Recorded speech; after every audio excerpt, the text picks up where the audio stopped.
Yo, what up, man? Hey, let me know if my sound is good. I'm trying to um I'm trying to adjust my mic settings and there was some weird stuff that happened. So let me know that my sound is good. No echo, nothing crazy.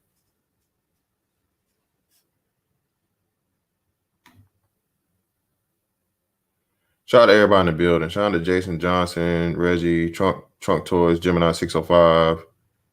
Shout out to y'all, man. Is my sound straight?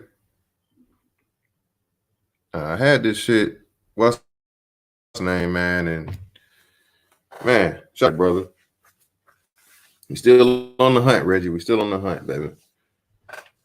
Young Swift, what's going on? Hey, young fella. Ain't you supposed to be in school or something right now? don't be getting rolled. Don't be getting rolled up now. Don't be getting rolled up over me. Shout out to Young Swift in the building, man. Give it a couple more minutes, man. Let people start, filling in here, whatnot.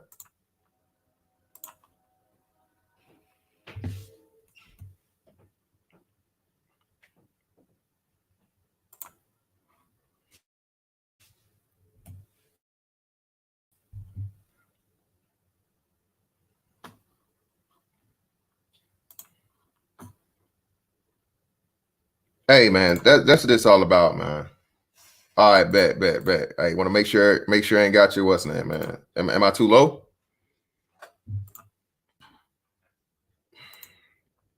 It might just be you, Little Rock. Turn your headphones up. Turn your headphones up. Turn them shits up, bro.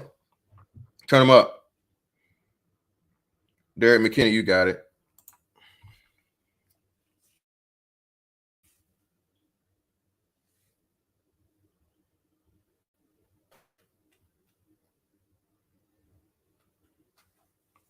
All right, bet. We'll get into it, man. So, hey, as you see the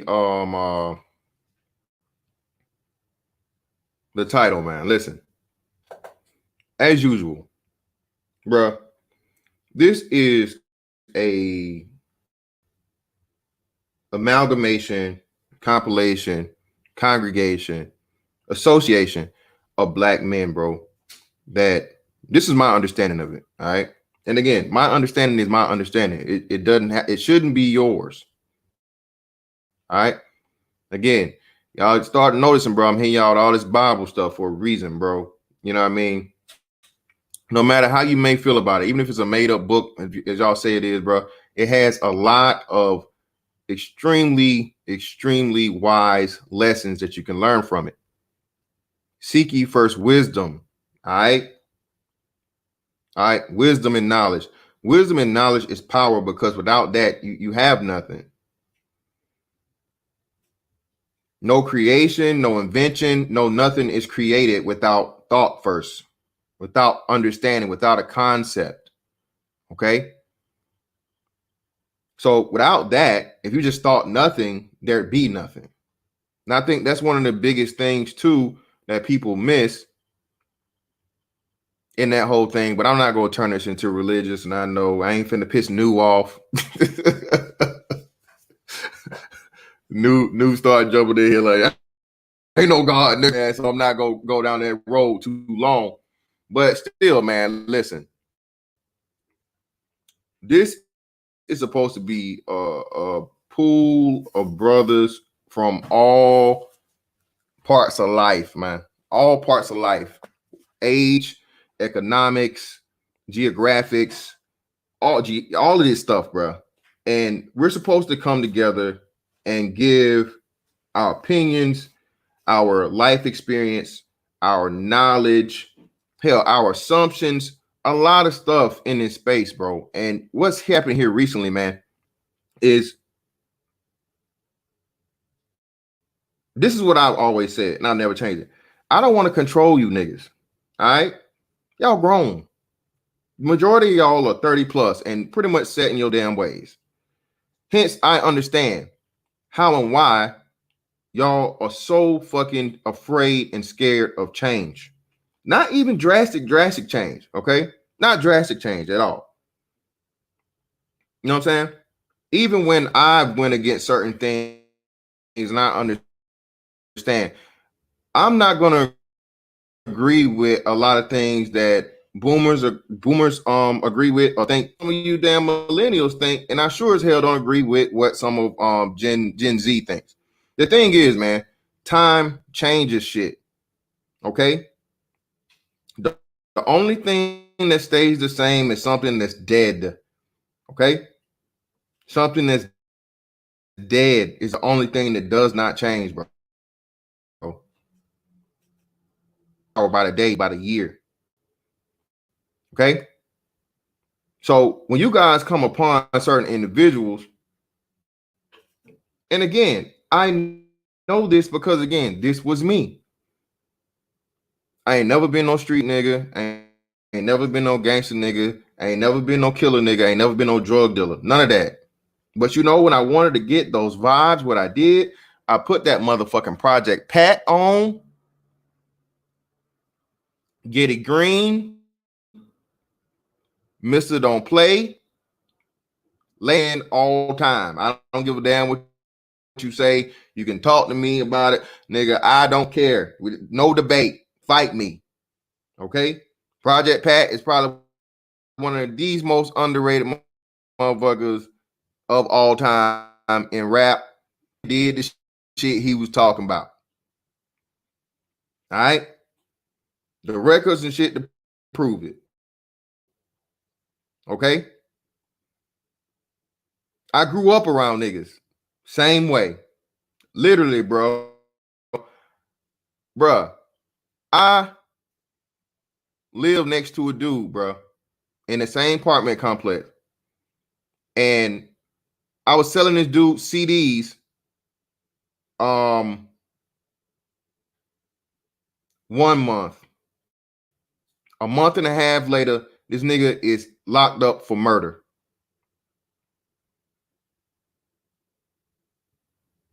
Selling the CDs to a nigga that was a whole killer the whole time. Everybody know he kept a pistol on. He was a little nigga, little dark skin, dirty, ruthless little nigga.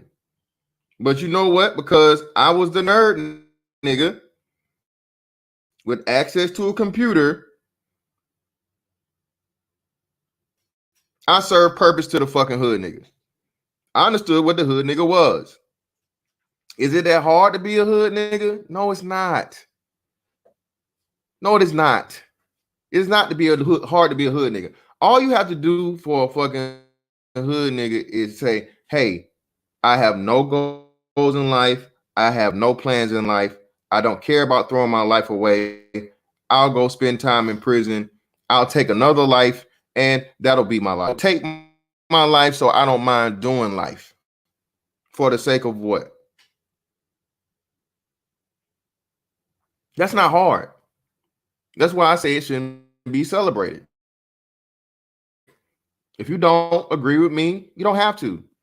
But again, that lets me know where you stand, and that lets me know 9 times out of 10 how far you're going to make it in life. Even all the niggas that were former, people that slipped up, made mistakes, and all these other things, right? Shout to Ruffian. Ruffian didn't even say shit all the time. He's like, hey, man,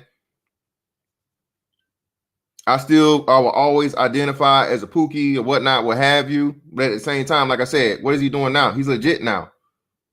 He got kids and things to worry about. Why would you go back and risk your freedom, risk your what's name right now? He said he wouldn't change. He might not go back and change anything, but this is the thing that people miss when you ask them. Okay? Even if you wouldn't go back and change anything, would you start doing the same shit right now?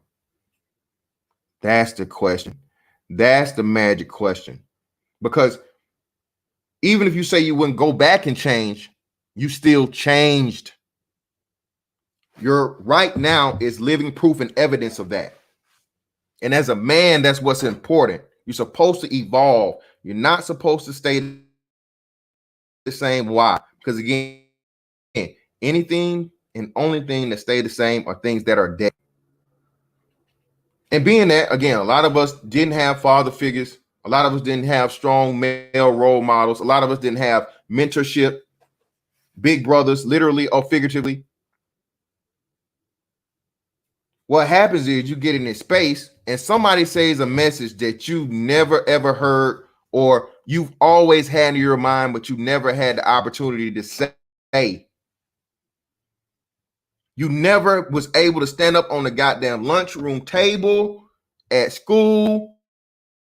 You was never able to stand up on your motherfucking the conveyor belt at work. You was never able to stand up on the goddamn your desk at work and shout shit from the rooftop. So what? You hear a nigga on the internet say it, and show you right, brother. Y'all niggas turning to Hebrew Israelites. That's right. That's right. Read. That's right. That's what y'all niggas turn into, man. And I understand it. I understand it. Let me stop real quick, man. Hold on, let me get these super chats. Appreciate your native of rain, brother. If you ain't from my hood, you can get from around here. Most definitely. Pata, you know it. Shout out to Red Saint Blues, bro. Hey, hit me with the email, bro. It's on my Mr. Fantastic 824 at gmail.com. I tell people don't be red pilled, be your own shade of red. Yep, be a light on people that not a detriment. Thank you, brother. And again, that's why I say I still don't fucking claim a pill or whatnot, what have you. This red pill shit to me is fairly new. I didn't know anything about it. Never heard about red pill. Never heard about MGTOW. Never heard about SYSBM. But what happened? I learned from black men. And as I always tell you, I know you niggas.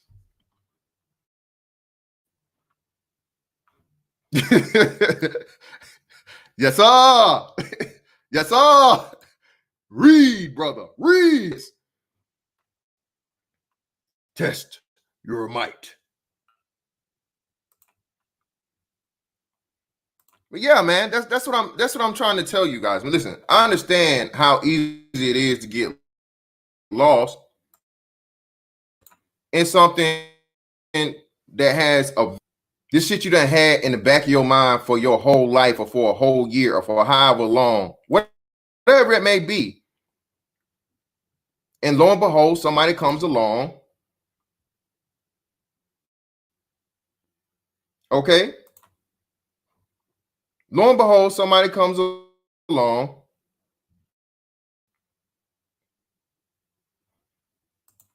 and they say some shit that you always wanted to say. Shout out to Ramil. Ramil fucking inspired this shit, bro. Ramil don't hold no punches on these hoes. But what you niggas don't take in consideration is Ramil has a history with these hoes.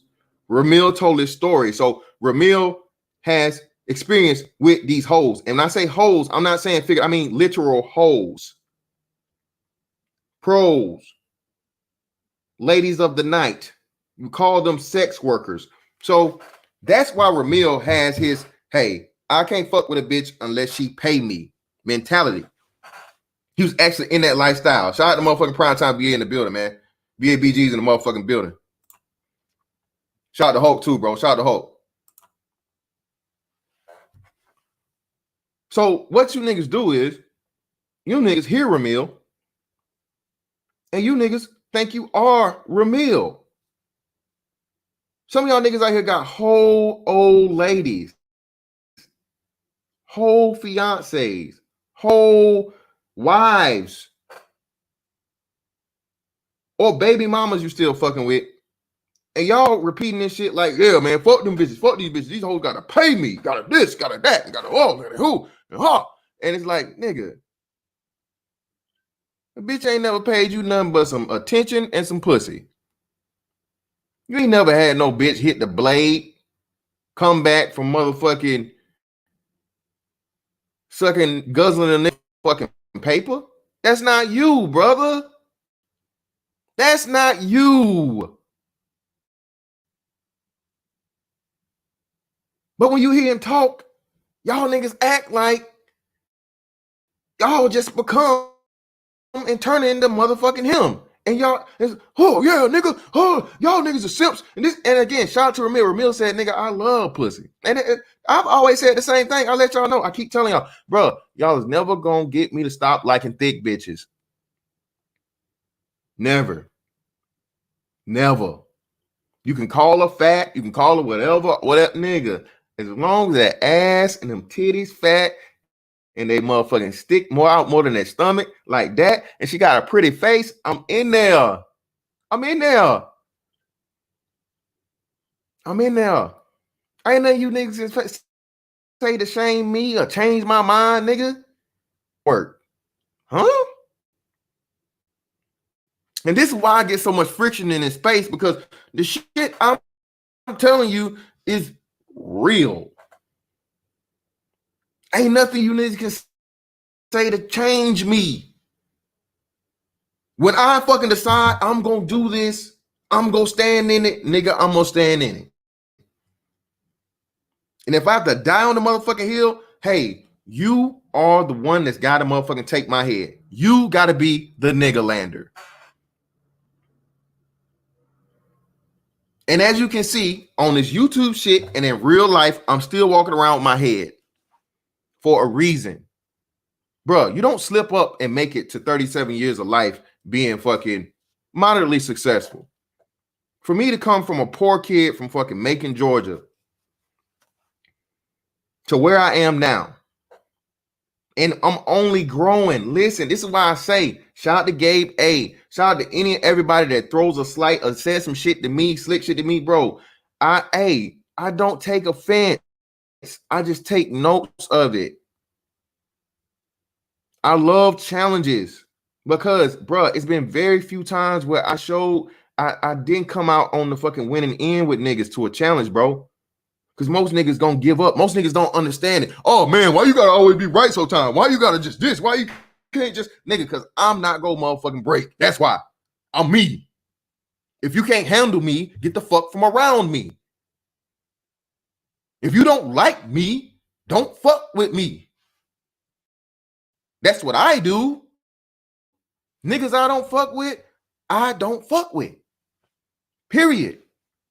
It's a very psychological motherfucking injury. Shout out to every other race XYZ for the 5. It's fantastic. You were right. I owe you an apology. What was I right about, brother? I don't know. I'm usually right, but it is what it is. I mean, I'm never surprised, man. Hey, Georgia boy, I ain't never changed. Me and you done went at it about certain shit, bro. That's why I say you niggas don't like me so much because, bro, I'm gonna keep it real. Period. I have and always have. Even the drama shit I was in, I kept it real. I ain't never told not damn lie. I ain't got to.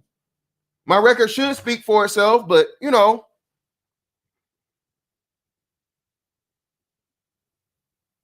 Shout out to Project Pat again. Niggas want to see you fall. They want to see you fall, bro.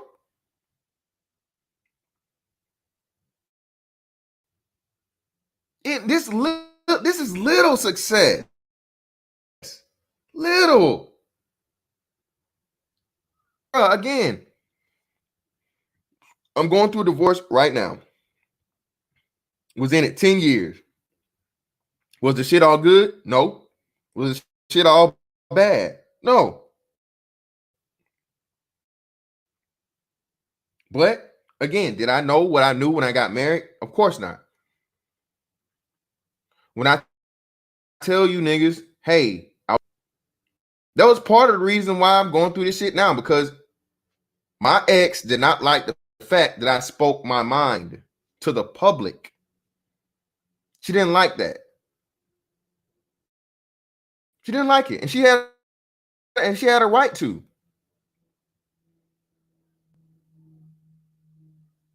She had a right to.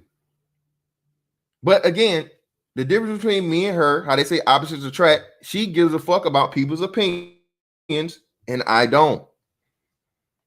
I don't. At the end of the day, man, if everybody likes you, you don't like you. If you please everybody else, what are you doing for yourself?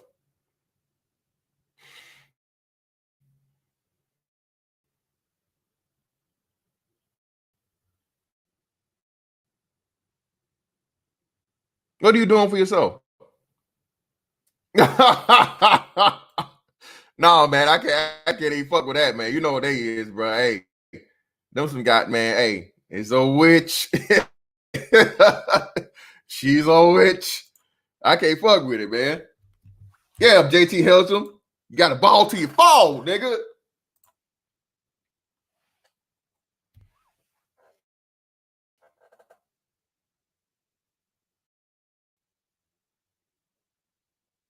I hear certain people say certain shit, man, and it's like, okay, I can agree or I can disagree, and if it's good, I'll fucking take it on. But you niggas, y'all niggas, you know, some of y'all that's here right now, some of y'all that will hear this back on the replay, probably a lot of y'all that's gonna hate watch my shit and put my name in titles and talk about me, and I'm not gonna address you because you're a nobody ass, leech ass, parasite ass, bummy ass, crummy ass nigga.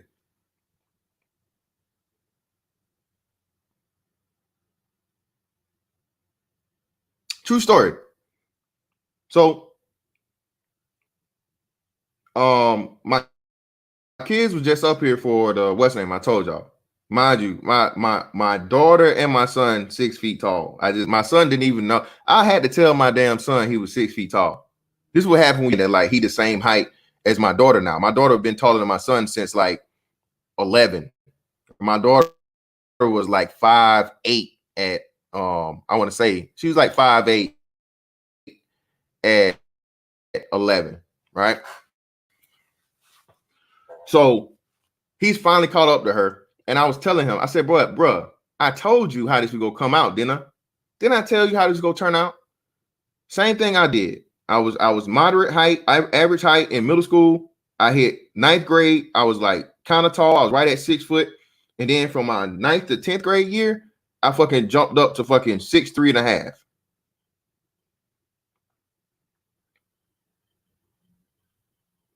But my kids was here, so I had to find a flight for them to fly back, right?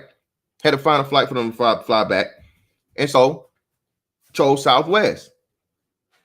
And Southwest was fucking offering the shit where, hey man, you get if you get the credit card, we'll give you $200 off, and the $200, like the $300 I would have spent on the flight turns into like, not even $100, right? So I'm like, hey man, shout out to Ramil, Save His Mind Is Dead, and Big Truck Series Review.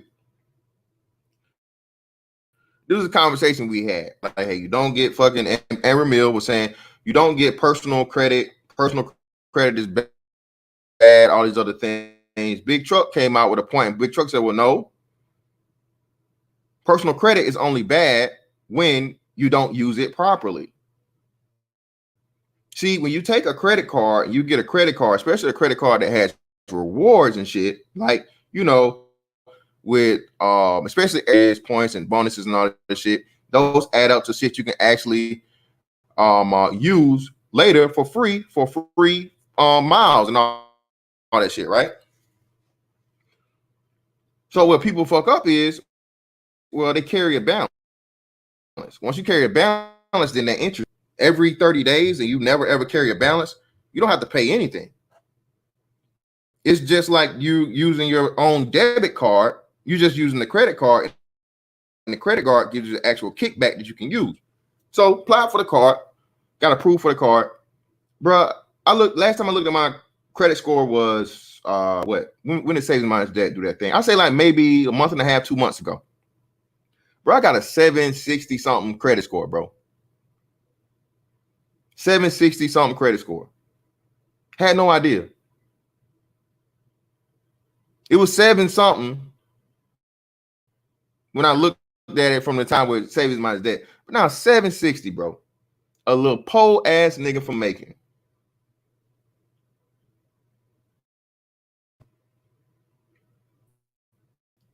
The point of it is, most of these jealous ass, leech ass, parasite ass niggas don't got no property,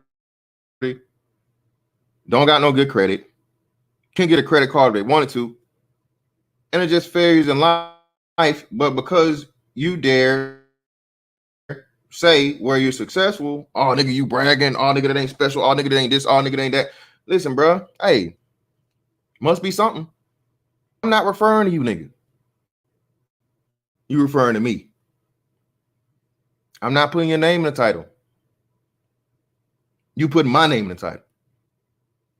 So again, man, you niggas, you know, that don't like me, got such a problem with me and keep up with me and, you know, my life and my ex-wife and all this other shit, bro. Hey, keep slobbing on my motherfucking dick, nigga. Go right ahead. Imaginarily, of course, because I won't let you niggas even get close enough to do what you really want to do in real life. That, again, infatuation with another man like that, bro, is scary. And although I'm not talking to y'all, you know, I bet Red Seen the Blues. I see you, brother. I make sure I check it. Shout out to Dollar Watch in the building for the 5. One of the A1 day ones, man. One of the low key. I would never play this nigga in dominoes. I never play Dollar Watch in dominoes. I would not, this nigga will $5 you to $200 in a live stream. He ain't never changed. Shout out to motherfucking Dollar Watcher, man. You live in the red pill in real time. These jokes are running back to the plantation to sit in the burning house at an empty at an empty table for a combo. Listen, man, that's what I'm saying. Yeah, I know I didn't, Georgia boy. Kanye West fail? Shout out to and condolences, well, not condolences, but prayers to Dr. Dre, man. Dr. Dre going through divorce right now, and the bro had a damn brain aneurysm, man. Hopefully he make it through.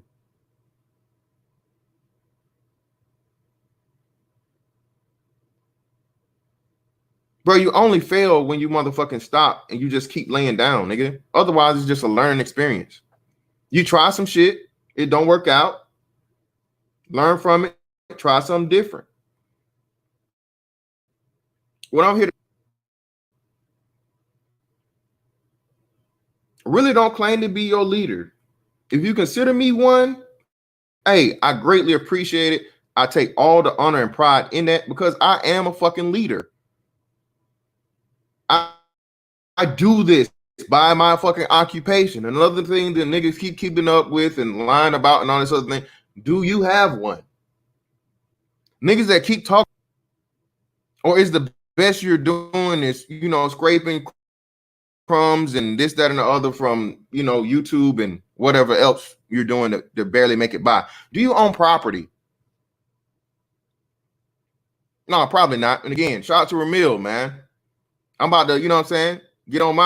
Definitely not buy another house full price. I'm about to get on these motherfucking foreclosures and tax liens. That's what I learned from this space. That's what you're supposed to do. Learn, get better, improve, grow. That's what men do. You watch somebody that's doing better than you, or you watch somebody that's doing something that you're not doing and they're highly successful at it, and you learn.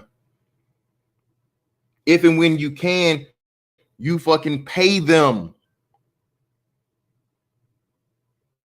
for that knowledge.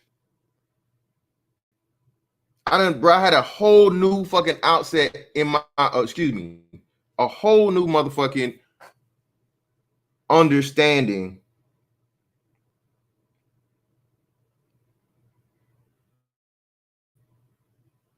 and philosophy in life, bro, from a financial standpoint, thanks to this space. I have a whole new understanding of manhood thanks to motherfucking Chronicles of Judah. I have a whole new understanding of motherfucking, you know, I'm not crazy. I'm not just some stupid conspiracy motherfucker about all y'all that come through and get down on the fucking 10-4 Tuesdays.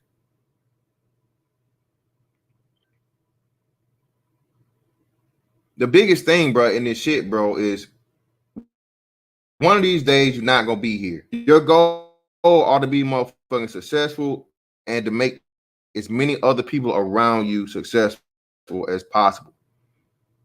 If that's what you're really concerned with. Not tearing other motherfuckers down, not laughing at motherfuckers when they motherfucking in some failure shit. Nobody's perfect, but because if a nigga's beefing with you and a nigga don't like you, fuck that nigga. I ain't saying wish death on him, but wish as close to it as possible. Get your Stephen Hawking on, nigga. Any nigga that take more time out of his day, hey, get in a car accident, paraplegic. Blow through that mother. Blow through that tube, the motherfucking drive around, nigga.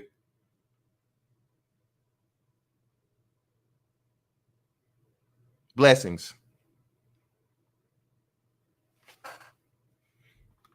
Rocky in the building. Appreciate you, brother. It's 2021 during Rona. I don't have enough time. No longer to valid excuse. Yeah, you don't. Shout out early I love my locks. My first house was a foreclosure. I paid $83K. That $700 mortgage, that $700 mortgage is missed. Yeah, man, listen. Again, man, brothers that even not in this space and just, you know, black brothers that are here to change your mindset, because why? We are at a disadvantage when it comes to manhood, masculinity. As Chronicles would say, that rulership mentality. The black man is told, oh, you got to sit in the back. You got to wait on the woman to do this. You got to wait on this. You got to wait.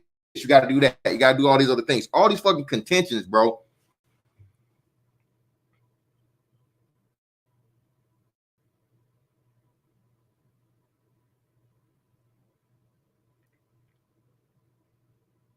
In order for you to be who the fuck you're supposed to be, a man.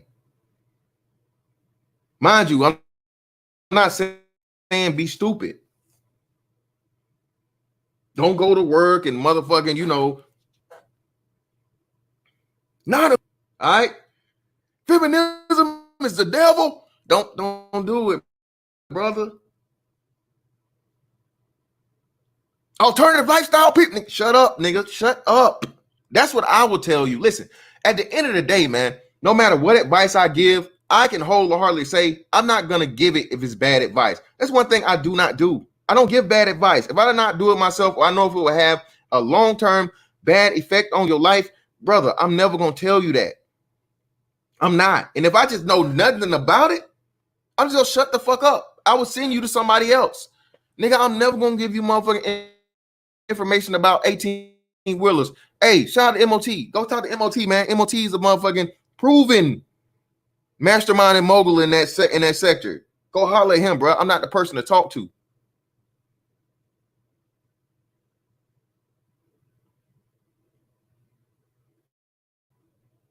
Wholesaling, housing, real estate, stuff like that. Hey, brother, I'm not the person to talk to, man. Go holler at Ramil. Hey, man, I want to get my mother learn JavaScript and all that shit. Hey, man, hey, brother, I'm not the person to talk to. Go holler at G. Lowry.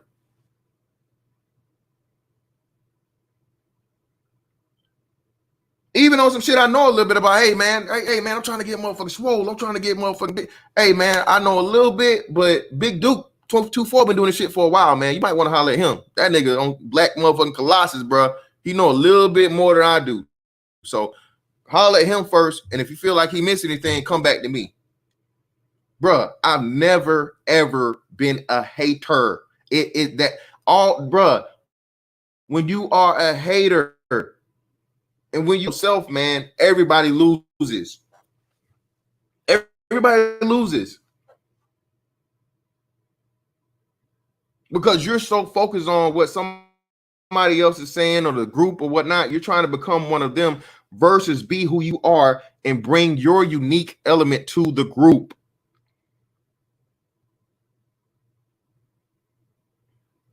Like I said, man, even the nigga that bring the cups and the plates is imperative for the barbecue.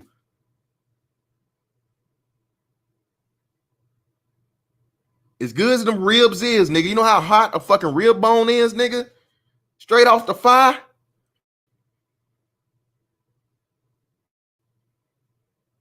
That T-bone steak, nigga. Straight off the fire. You want me to sit in your hand? No, you need fucking plates. Y'all niggas love Hennessy, Ciroc, Patron. We ain't got no cups. Y'all gonna hit the bottle? I ain't hitting the bottle on y'all ass and pussy eating ass niggas. I don't know where your mouth been, nigga. We need some damn cups.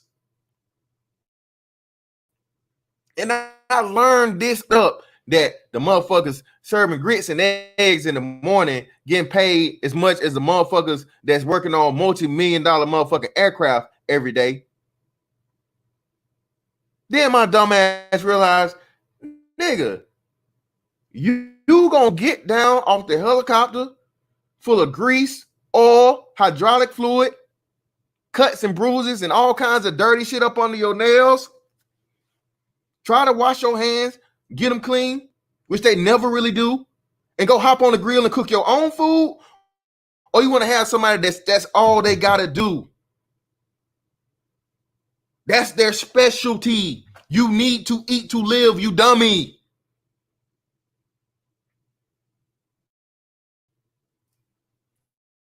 And the problem is, man, listen, life in itself is a fucking rank structure.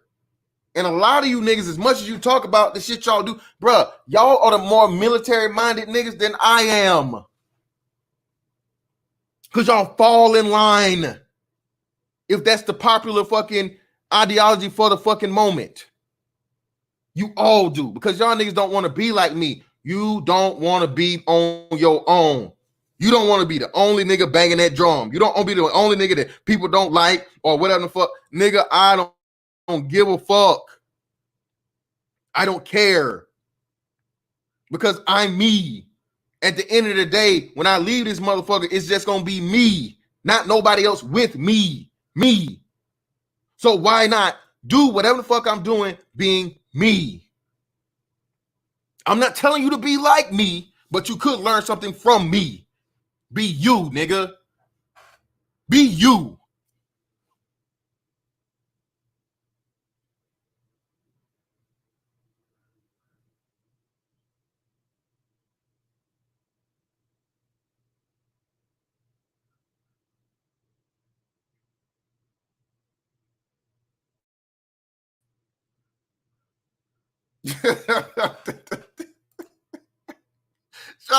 Just saying this to y'all, man.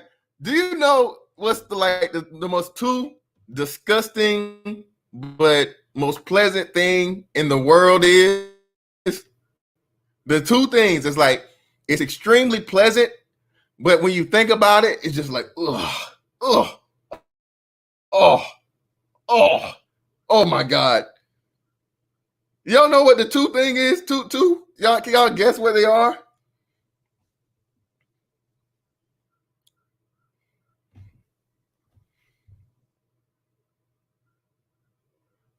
Hey man, I try, bro. Y'all know me, man. Look, bro, this straight off the dome. This all I do, bro. This is all the crazy shit I had built up in my head for over 37 years. Listen, bro, I'm nothing special.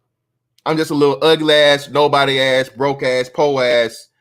Don't nobody want me ass, little bitty ass, 5'11" ass, fake body, fake this, fake that ass nigga.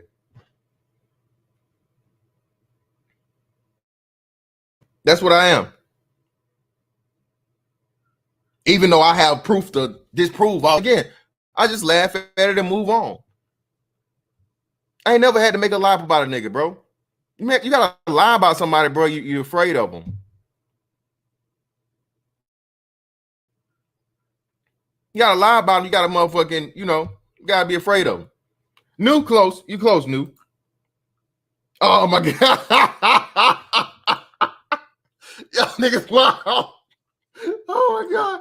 Yo, wow. But no, two of the most disgusting yet pleasant things in the world. The first one is sitting on a warm toilet seat in the wintertime. Okay? You know it's cold, nigga. You know it's cold. You know about this shit, nigga. When you go hit that motherfucker, you go hit that head. And this motherfucker, then you shivering and shaking. You sit on that motherfucking toilet seat, and it's like, oh my God. You ain't got, the toilet seat be so motherfucking cold, nigga. When your ass jump up a little bit, that motherfucker warm, That means somebody already done kept it warm for you, and it's like, oh my, oh shit, oh. Now you know how many, bruh. One place where you always wipe that motherfucking public toilet seat down, nigga. Get the soap. Go get the soap from the sink. Wipe it all over. And the other one, nigga, is a bitch that get that good head, nigga. A bitch that get that the best head you ever had in your life. And it's like, oh my God, this shit is great. But oh my God, bitch, how many dicks? How many dicks have you had to suck? How many? It's just disgusting. Again, man, it's like, hey, you want the burger, you don't want to see how it's made. I understand that shit, bro. I go through life, brothers, laughing at certain shit. You got to, bro. Bro, make as much shit in life funny as you can. You're not gonna make it, bro.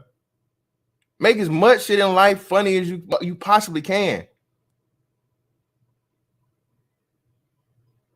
See the motherfucking humor and the laughter and shit, bro. Listen, I'm not here to motherfucking tell you niggas right, wrong, or whatever the fuck it is. Hey, do what you want. Do what you please. But, hey, when I say what the fuck I gotta say, nigga, yeah, I said it. If I'm wrong, prove me wrong. I welcome it. Never have stopped. Got no man, woman, rat, dog, cat to fear, bro. Because again, I know what I'm doing. I know what my purpose is.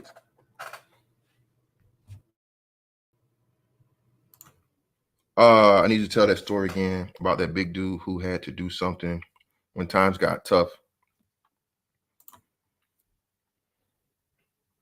Oh.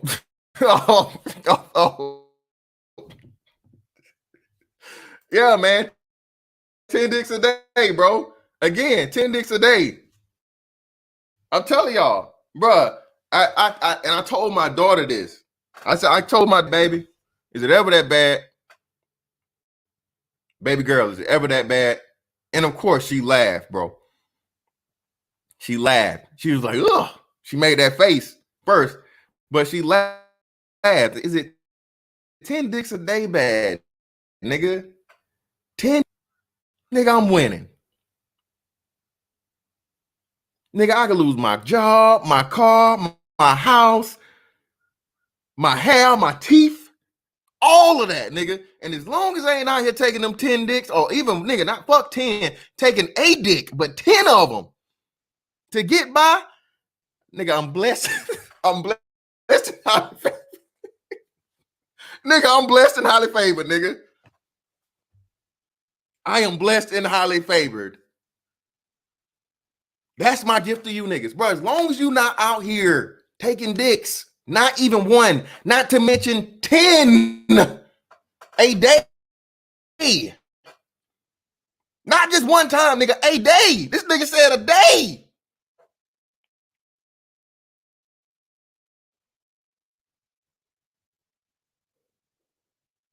Sunday, Monday, happy days. Tuesday, Wednesday, happy days. A day. Consecutive.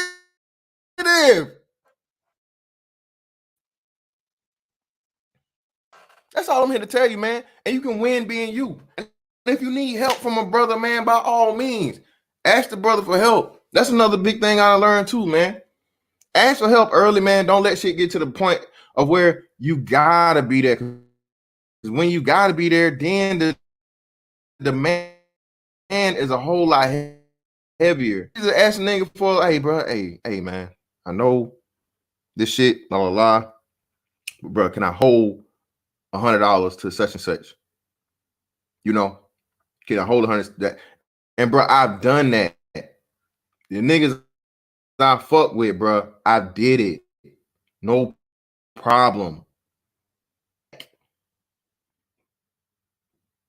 Didn't even respect it back. But hey, if you asking me and we motherfucking fam, whether it be literally or figuratively, and I got it, I'm gonna give it to you. No questions asked.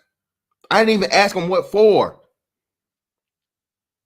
I really don't even want to know the story. And you know what? They paid me back. That's love.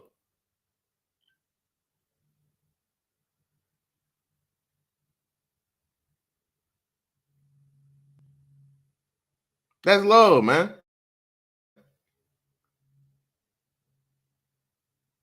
No, Kid Clouds, you missed that, nigga. 10 dicks a day, nigga. 10 of them. Yeah, 10. Nigga, how are you not winning? 10. 10 of them. How are you not winning? You ain't never took one. This nigga was taking 10 a day.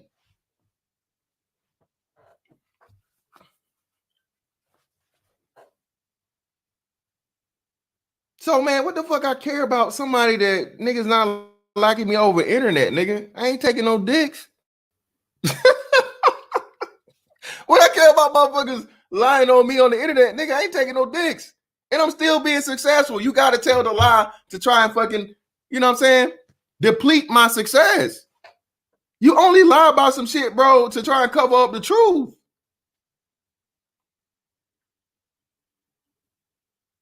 You're only concerned with somebody that you feel like doing better than you or is a threat to do better than you. That's all I'm saying, man.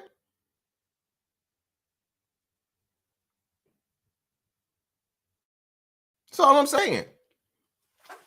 All detractors, the people that's wrong, or whatever the hell, or whatnot, what have you. You know what I'm saying? Hey, tell me where I'm wrong, bro. Tell me where I'm wrong. Just be you. Just be you, bro. Yo, shout out to Aces and Arts, bro. Hey, man, do you think your fellow black people will encourage you? Yeah, and that's sad. That's really sad, bro. Again, bro, as much as people talk about the white man this, the white man that, white man this, white man that, all that shit, right? Bro, I've been in the military 17 years. And it's already a majority white people ran thing. The people that motherfucking looked out for me and had to, more often than not, were white, more so than black. The black people that fuck with me, I still fuck with them to this day. But I can count them on one hand. As far as like helping me, you know, people I'm cool with, yeah. But actually helping me in career-wise, I don't need a whole hand to count them. I don't, because you just for one, you don't, it's not that often. I think what black men make up 14 or 16% of the Navy, some shit like that. I think maybe. And sadly, man, again, like I said, that's what you come to find, because listen,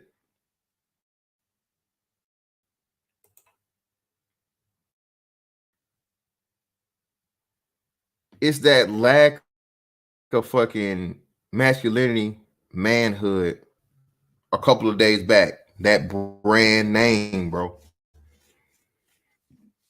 That was the most important part of your last name is a brand for your family. When you took the father out of the household, you lost the patriarchal lineage. Women don't understand that, because a woman never keeps her name. A woman that keeps her name is a woman that's never been taken on by a man. Right? And even her name, her last name is her father's last name to some degree. So if and when, like I say, you lose that connection and respect for the importance of men, you lose the connection and understanding of the importance of that name.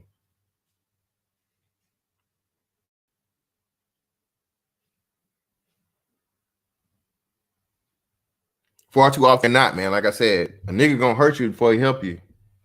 Nigga see you doing good, he ain't gonna motherfucking and come to you and ask, well, hey man, what'd you do? And little it or tear it down. That's what he gonna do. He gonna hate on it before he fucking, you know.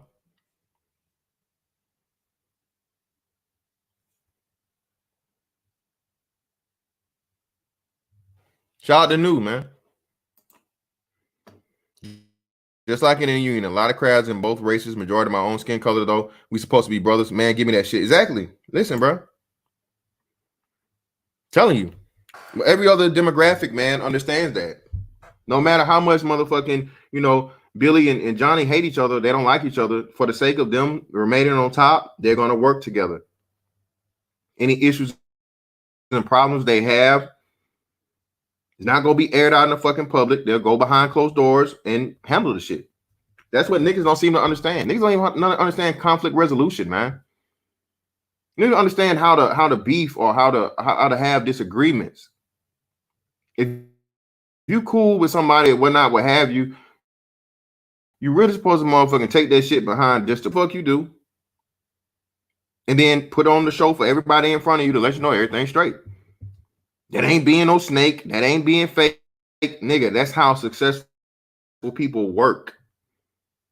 But again, like I said, niggas don't understand success. Niggas don't understand power. The same white supremacy niggas always talking about, you talk about it, but you haven't figured it out yet. You don't understand how it works. It's a fucking formula to it, man. There's literally a formula to success. Shout out to appreciate that $25 super chat out of the blue too, man. Shout out to motherfucking David Johnson, bro. Again, that's what I talk about too, man. Y'all brothers support just not just monetarily. Shout out to fucking Big Duke, man. Big Duke hit me up out of the blue. Shout out to plenty of you brothers. You know who you are, man. Niggas just have actual conversations with me. No money involved. Just, hey, bro. Hey, keep doing your thing. Shout out to fucking Full Circle. I appreciate all of that shit, bro. You don't have to do it. And that shit's hard to come out, bro. Go ahead. No, salute. Man, I got about 15 minutes. I'll make a run. Everything you've been saying is true. And wait a minute, hold on 1 second. Hold up. Can you hear me? Oh, snap. Hold on 1 sec. Yeah. Can you hear me, Panto? Bro, go ahead. Okay, yeah. I'm having they working on some shit, so my Wi-Fi acting up. No, what I wanted to say is you loud and clear. You can't hear me? Yeah, I can hear you. Can you hear me? Or am I delayed? I can hear you. I might be delayed. Yeah. You delayed. I think you delayed. You delayed. I am. Yeah, I'm gonna go out and come back in. I'm gonna go out and come back in. I bet. Yeah.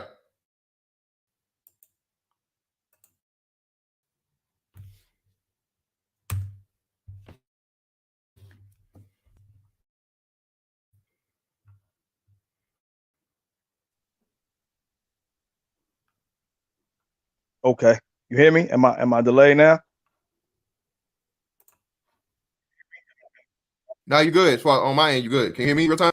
Yeah, I can hear you, but I don't know if it's real time. I hear you fine. It's just it seems like I'm delayed. It seems like it takes you a minute to get me. It's my service. You got like 5 seconds, but yeah, you got like 5 seconds though. But go ahead, bro. I ain't gonna say shit. I'll mute up. You can talk, and I'll just hop in whenever you're done. Okay. What you were saying, bro.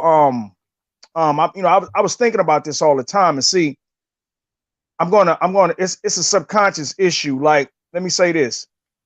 Because, and I know people are going to disagree, because we've been kept out of the loop of how politics work, because we're treated like we're treated like cattle. We don't get to get it. We don't understand politics. So not that that's justification. I'm just saying, I'm just giving understanding to why we don't know how to play. And this is one of the reasons why most of our people have no clue about diplomacy. See, if anybody watches me, if you move around these YouTube streets enough, you'll see me a little bit of everywhere. And I've even had people lie and they assume because they see me in places that they don't think I should be, they think I'm flip-flopping. I've had people say, you flip-flop. And I'm like, no, that's a goddamn lie. Anybody knows me knows I stand on what I stand on no matter where I'm at. But because I know how to be diplomatic, this is something our people don't know how to do. I know how to be able to disagree and not take it personal. Be able to, you can have something that you do I don't agree with, and it doesn't mean I have to hate you. It doesn't mean we're enemies now. Like, that's something else I notice about our people. When we disagree with somebody, you're automatically the enemy. I automatically don't like you. And that's because we don't understand politics, because that's not how politics work. And on top of that, everybody you have who's in positions of power, they don't have to be perfect. Who is perfect enough for me to say, okay, that person never makes a mistake? The bottom line is recognizing that if this person is a part of your movement, you support them. If they say something you don't agree with, you don't have to agree with it, but you still support them if they're pushing your movement. And like I just said, the problem is we don't understand diplomacy. What I want all our people to do, we need to take some time and really go look up the word diplomacy. And I don't mean just look up the definition, really recognize and get an understanding how diplomacy, being diplomatic, works in real time. And again, I'm not justifying the dysfunction, but I understand practice makes perfect. If you haven't had practice in doing something, how can you be good at it? Y'all got it? Hello? Hello? We Yeah, hear you. bro. What's We hear up? you. Oh, okay. Honestly, everything yeah, I can hear you. So basically everything he said, I definitely agree with. That's actually what I was gonna come up and ask about.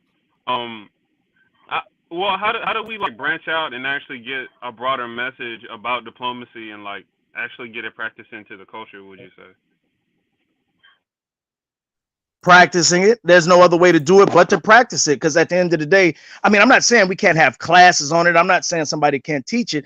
But in all actuality, we have to keep stressing it and we have to keep showing that we have to like if a guy comes on a panel, I won't necessarily, there's plenty of days guys come on panels and they say the dumbest shit. And I want to go in and I go, you know what? No, my first reaction is to clown the shit out of this person. Then I go, you know what? No, this person may not know. And then all I'm going to do is make the situation worse. So maybe I need to mention to this person about diplomacy, because one thing about the subconscious mind, until you bring something to the conscious forefront, a person can be doing it and be totally unaware of it because it's subconscious. So when you mention diplomacy, being able to disagree but still be cool, still be brothers, when you start saying that more, you bring it more to the conscious, and then that person can consciously practice it more. So I think it's just basically we need to stress it, talk about it, and show it more, and then people will catch on. Like bad habits, people catch on from seeing it and hearing about it. Well, good habits can spread the same way. Yeah, I definitely agree with that. And I've been reading a lot of books lately, and actually been paying attention to the Manosphere, and stuff. And I think the biggest thing I've noticed, and I could be wrong, I'm kind of, I'm young, I don't know everything, so I'm here to get some experience and some knowledge.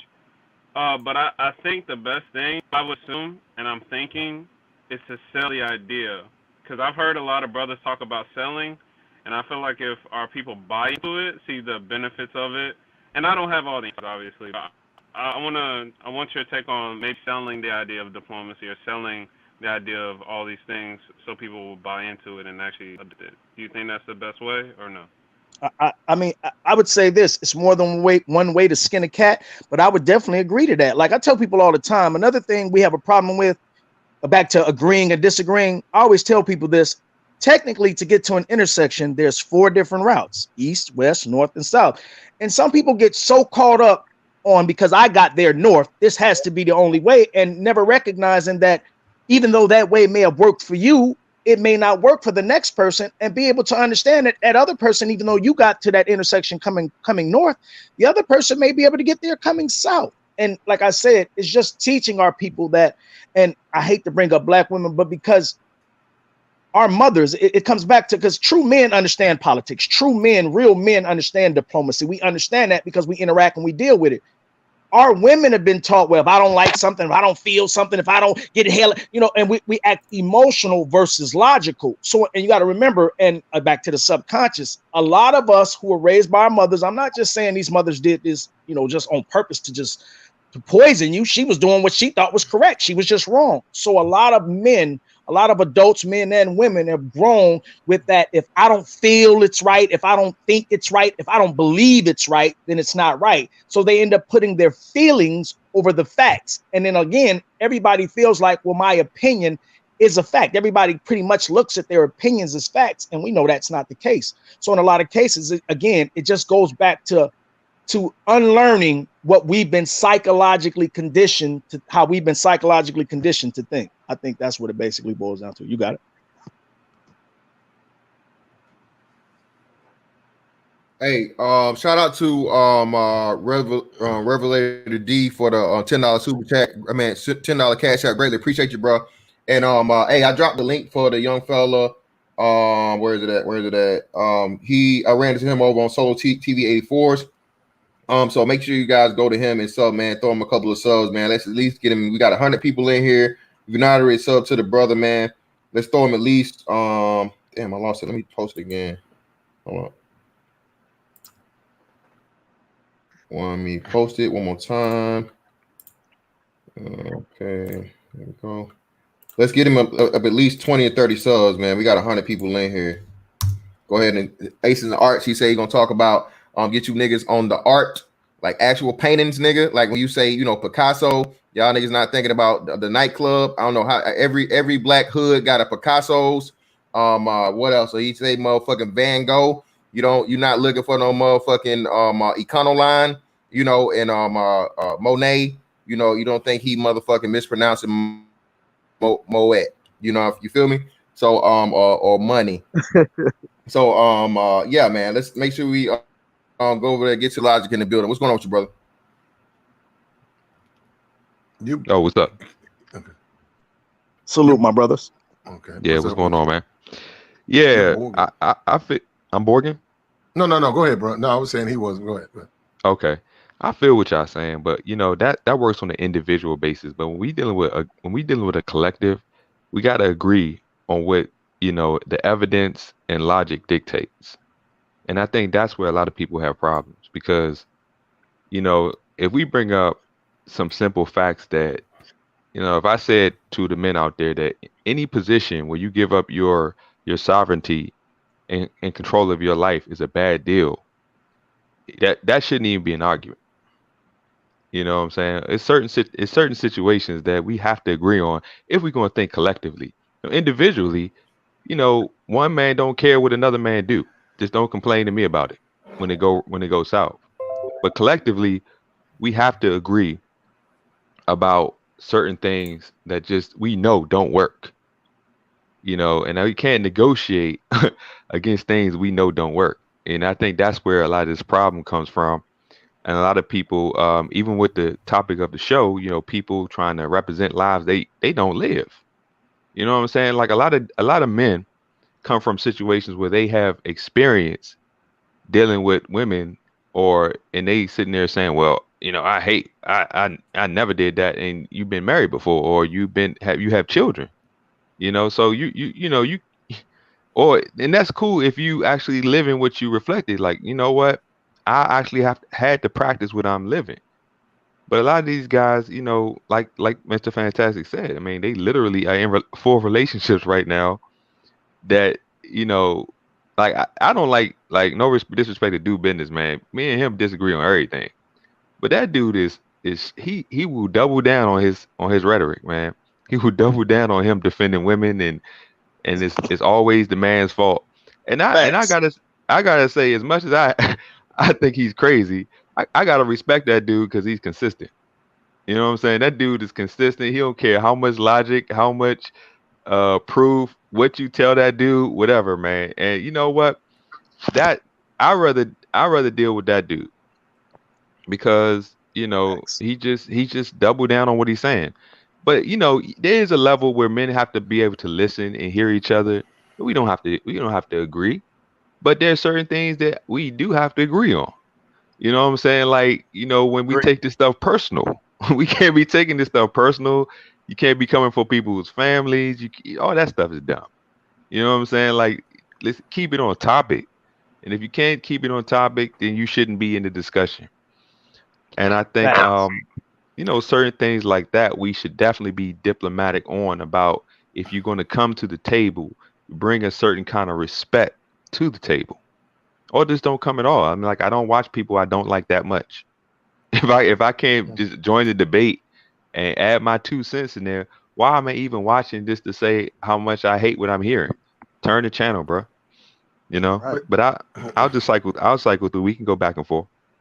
No, well, I think you have to have an open mind, and you have to be able to hear the other person's point, but within that, hearing that other person's point, know when there's an obvious mistake being said or offered to the discussion. And I think a lot of people, they don't want you to disagree with them. You know, and let me tell you something. When you have channels here that have one-sided, unfair point of view, I just don't get where you're getting it. That's more of a cheer session or a pep rally than it is actual giving out content or information. You know, we all come from different walks of life. So I think that you can learn a lot from a lot of dudes. You could disagree with 60%, but you learn 40%. And even exchange. Perhaps they bring that to the table too. Yeah, hey, can y'all hear me now? Am I good? Yeah, you good. Yep, good. All right, bad. I refreshed because y'all said they said it was me that was behind, so my bad for that. But yeah, Platinum, listen, bro, Platinum. That's why I run my shit like I always run my shit, bro. Anybody that disagrees with what I have to say, because like I say, I don't. And shout out to Hope, right, and David Johnson. Listen, bro, conversation is something that we're not used to, especially constructive, male-minded. You know what I'm saying? To some goal and some end that is not promoted in the black community. It's not. So that's why this sector is so dangerous. This is why this area of YouTube is so dangerous, because yeah, we shoot the shit. It may even get to some nigga shit every now and again. But 90% of the time, 90%, nigga, not 60, not 70, 90% of the time, the whole thing here is black men speaking their mind about whatever it may be. And even if you do disagree, you get the chance to come up and say where you disagree. That's my point. And the way you learn things is through the conversation. You know what I'm saying? Or right. Just or different perspective is just the conversation. Like I said, bro, it's been plenty of things that I've never ever heard of until I got into this sector. You know what I'm saying? Plenty of stuff I've learned. I don't agree with. I don't agree with. You know what I'm saying? A substantial amount of it, but till I had no knowledge of it. You know what I'm saying? Not even the concept. And that's what I don't think, you know, we understand as black men, because that's how we grow. That's how we are raised, and that's how we're taught to not think about, you know, how to think and the concepts and where a thought begins. Like I said, the whole aspect of conception, bro, you know what I mean? Conceiving an actual ideology. That's why knowledge and wisdom is the most valuable thing on earth. Without knowledge and wisdom, without knowing how to do something, without thinking it first, it can't exist. Just simply can't. And let me say this. Do you know how many things I've heard that I didn't agree with, that sparked an idea that worked for me? Something I totally didn't agree with, but it gave me an idea. So without me hearing it, being exposed to it, I couldn't have never came up with that great idea I got. Yep. Shout out to Zero for the 10, man. Opinions are different than dispensing information. When you're dispensing information, it's responsibility. Opinions are not held to a marker of responsibility. Shout out to Zero. And again, man, that's another big important thing too, bro. When I'm giving, that's why we do, and that's something we do here. We're big about it, bro. Anything that I say, or I'm saying as a fact, I'm going to have some type of link or supporting documentation or reference for you to go and look it up for yourself. That's why I constantly say, I did not, bro. I told y'all, even before the Manosphere, I never heard somebody say, hey, don't believe me. You're going to look it up for yourself. In school, hey, I'm teaching you this. Believe what I'm teaching you. No. Don't fucking, you know, don't be rebellious. Don't, you know, undermine my authority in front of everybody else. Whatever I'm teaching you, that's the fact. You go with that. And when you come to find, you get outside of that, a lot of what we taught was a fucking lie.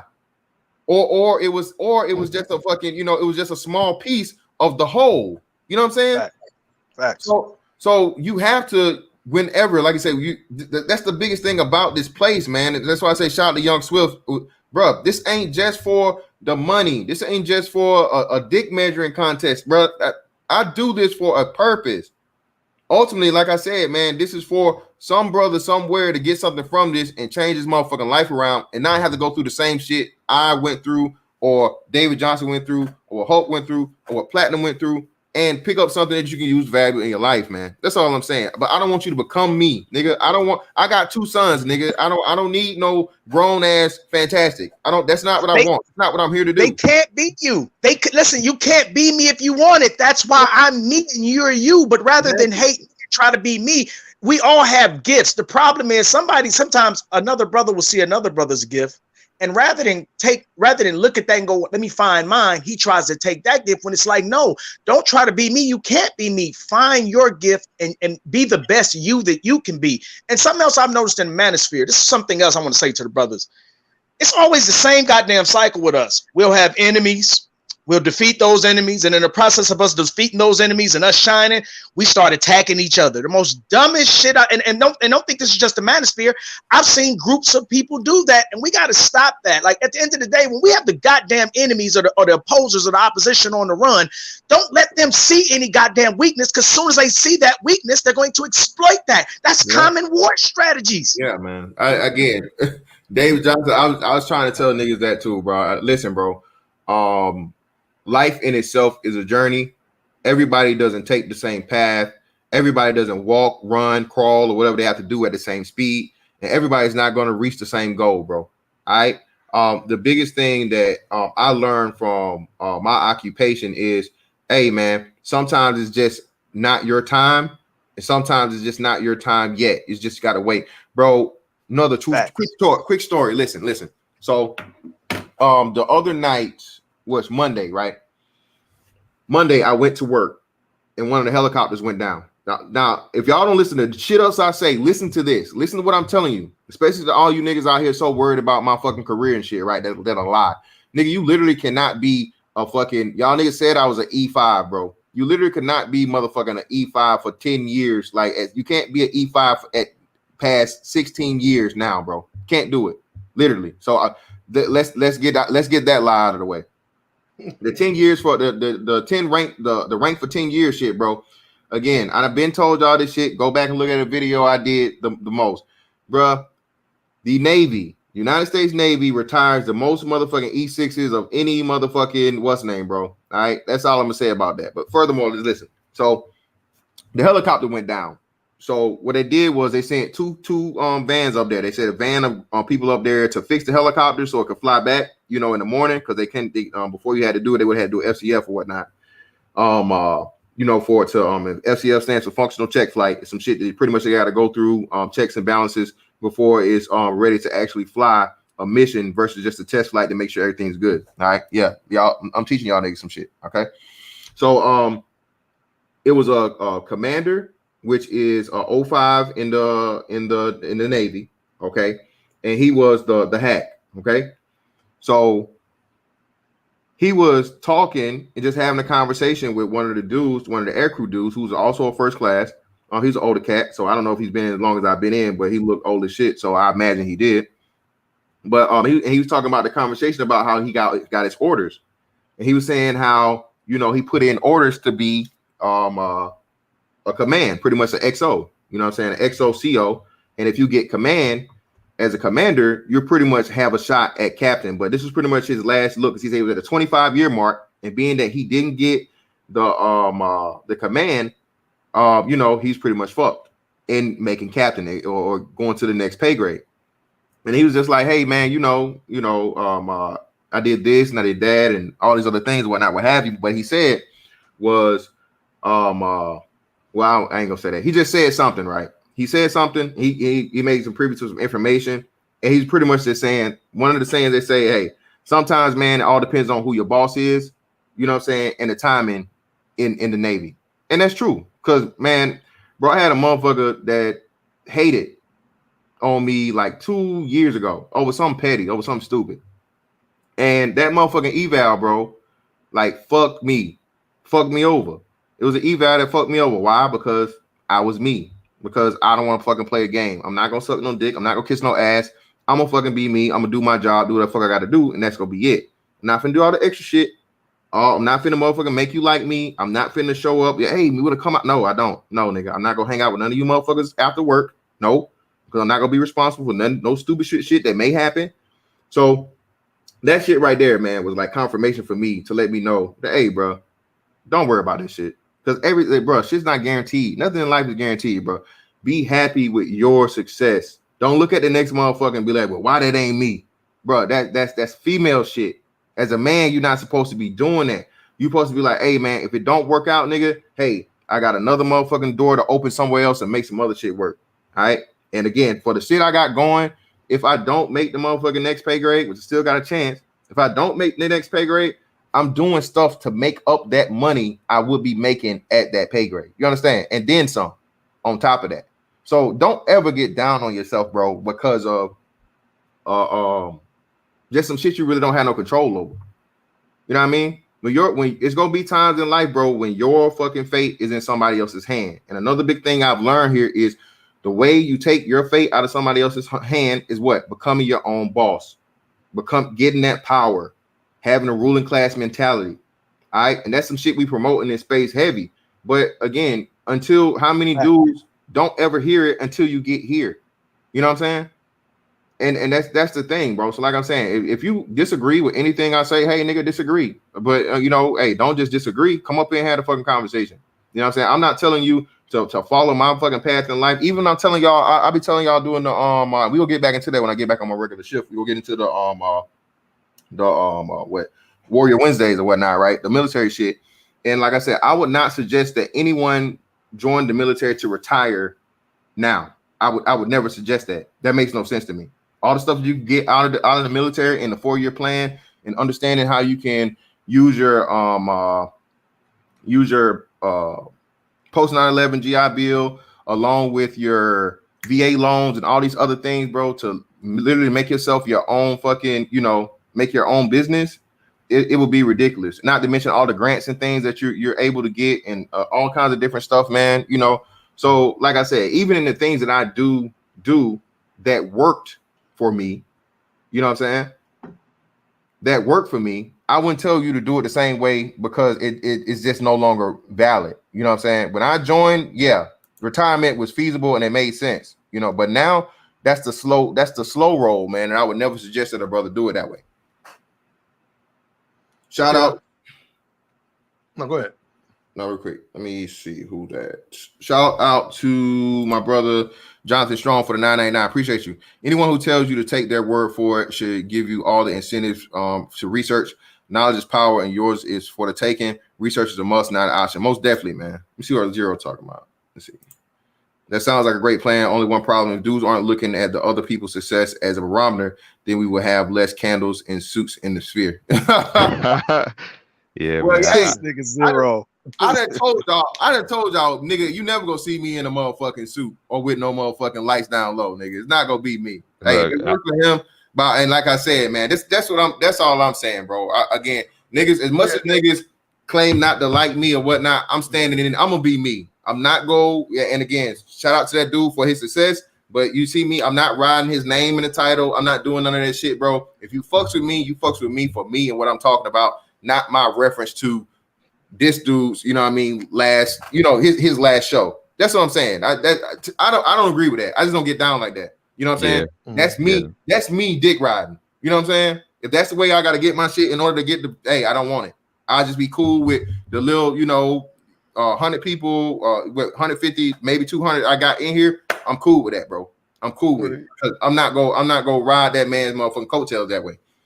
Well, and let me say this. Let me say this right quick too, just for understanding. We should do this in music, in case y'all know y'all know I've done music. Y'all will find that out later. But what I would always tell guys, like, it would be guys who would sign to like Dr. Dre and Jay-Z, and then they would think because they're signed to these guys, that's all they needed, and then you wind up hearing them dropping the guys later. And I used to hear that, and I used to be like, this is where the guys went wrong.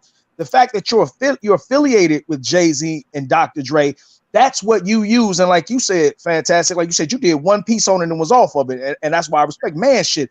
But the bottom line is, being that he's bringing that attention to the Manosphere, here's the time for everybody to do them, being that we have that energy. So this is not the time to copy somebody. This is the time that Kevin or Jessica is bringing this attention to the sphere. Here's the time for all the brothers in here who do what they do to step up and show your shine, bring what you bring to the table. Thank you, fucking David Johnson, bro. This is the best time for you to be you, nigga. Because because what happens if you ride him and Jessica X, right? If you ride Kevin Samuels and Jessica X, what you gonna do when they shit? You know what I mean? What you gonna do? What you gonna do when the buzz die off? You gonna be and listen. How can you? And listen, even if you're able to do a few moves like Michael Jordan, you still ain't got there Michael Jordan. At some point in time, you can only bite so long. And this is why I always like what I love about myself. This is why I tell people find you. What I love about me is I'm one original motherfucker. Now, I'm not saying I don't use other people for influence, for to give me enthusiasm, because that's what you're supposed to do. We are supposed to encourage each other and inspire each other to be great. But at the end of the day, like I always said the other day, I don't want 14 million Fantastics. I only want one Fantastic. I only want one Platinum. I only want one Hulk. I only want one David Johnson. I want a variety of things. Like, listen, I love a Twix. I don't want to eat a Twix every goddamn day. Some days I want a Snickers. Some days I want a Mars bar. I like a variety. And at the end of the day, I think the more we do a variety, the better the space will grow. But like I tell people, don't hate on the next man's success. If he's a part of your crew, utilize that. When I was in the service as a white dude, he never went anywhere. He didn't get a car. He ate at the chow hall or whatever. And guys, hey man, check this dude out. And I was like, what's up? And they like show him your bank account. He had probably like 30,000. And I said, you got 30,000 in your bank account and you don't have a car? He said, I don't want no car. I said, you'll never go out? He said, I don't want to go out. I came in here for the GI Bill. And when I go back home, I'm going to be a park ranger, just like my father. And when I joined with the intention of saving all my money, getting, my military benefits, do my time, get out and become a park ranger. So some people do come in, with plans and shit like that and prepared, and they don't stay for the whole, however long it takes you to retire. But it was guys in there who didn't have any plans, and it used to be funny because it was like the counselor would say, well, I told them they need to re-up, and we would say, why? Why? They don't have no plans. He said, what you want me to say? What am I supposed to tell them? They don't have no plans. Like they're not ready to, they don't have any jobs lined up. They don't know what they want to do next. They're not sold on whether they want to, finish college. So I always recommend, hey, re-up, stay in. So, but even in the space, so you learn like what you're saying, fantastic. But even in space like credit, I was telling dudes, your insurance goes up if your credit fucked up, because that transfers over to black women who credit tend to be just horrific. And I said, when you deal with, especially talking about Miriam, your credit's going to go up because they have bad credit. Oh, even on your car insurance, and people don't even know that. That's so minute, but it's just said you can hear that in the conversation, and you say, oh, okay.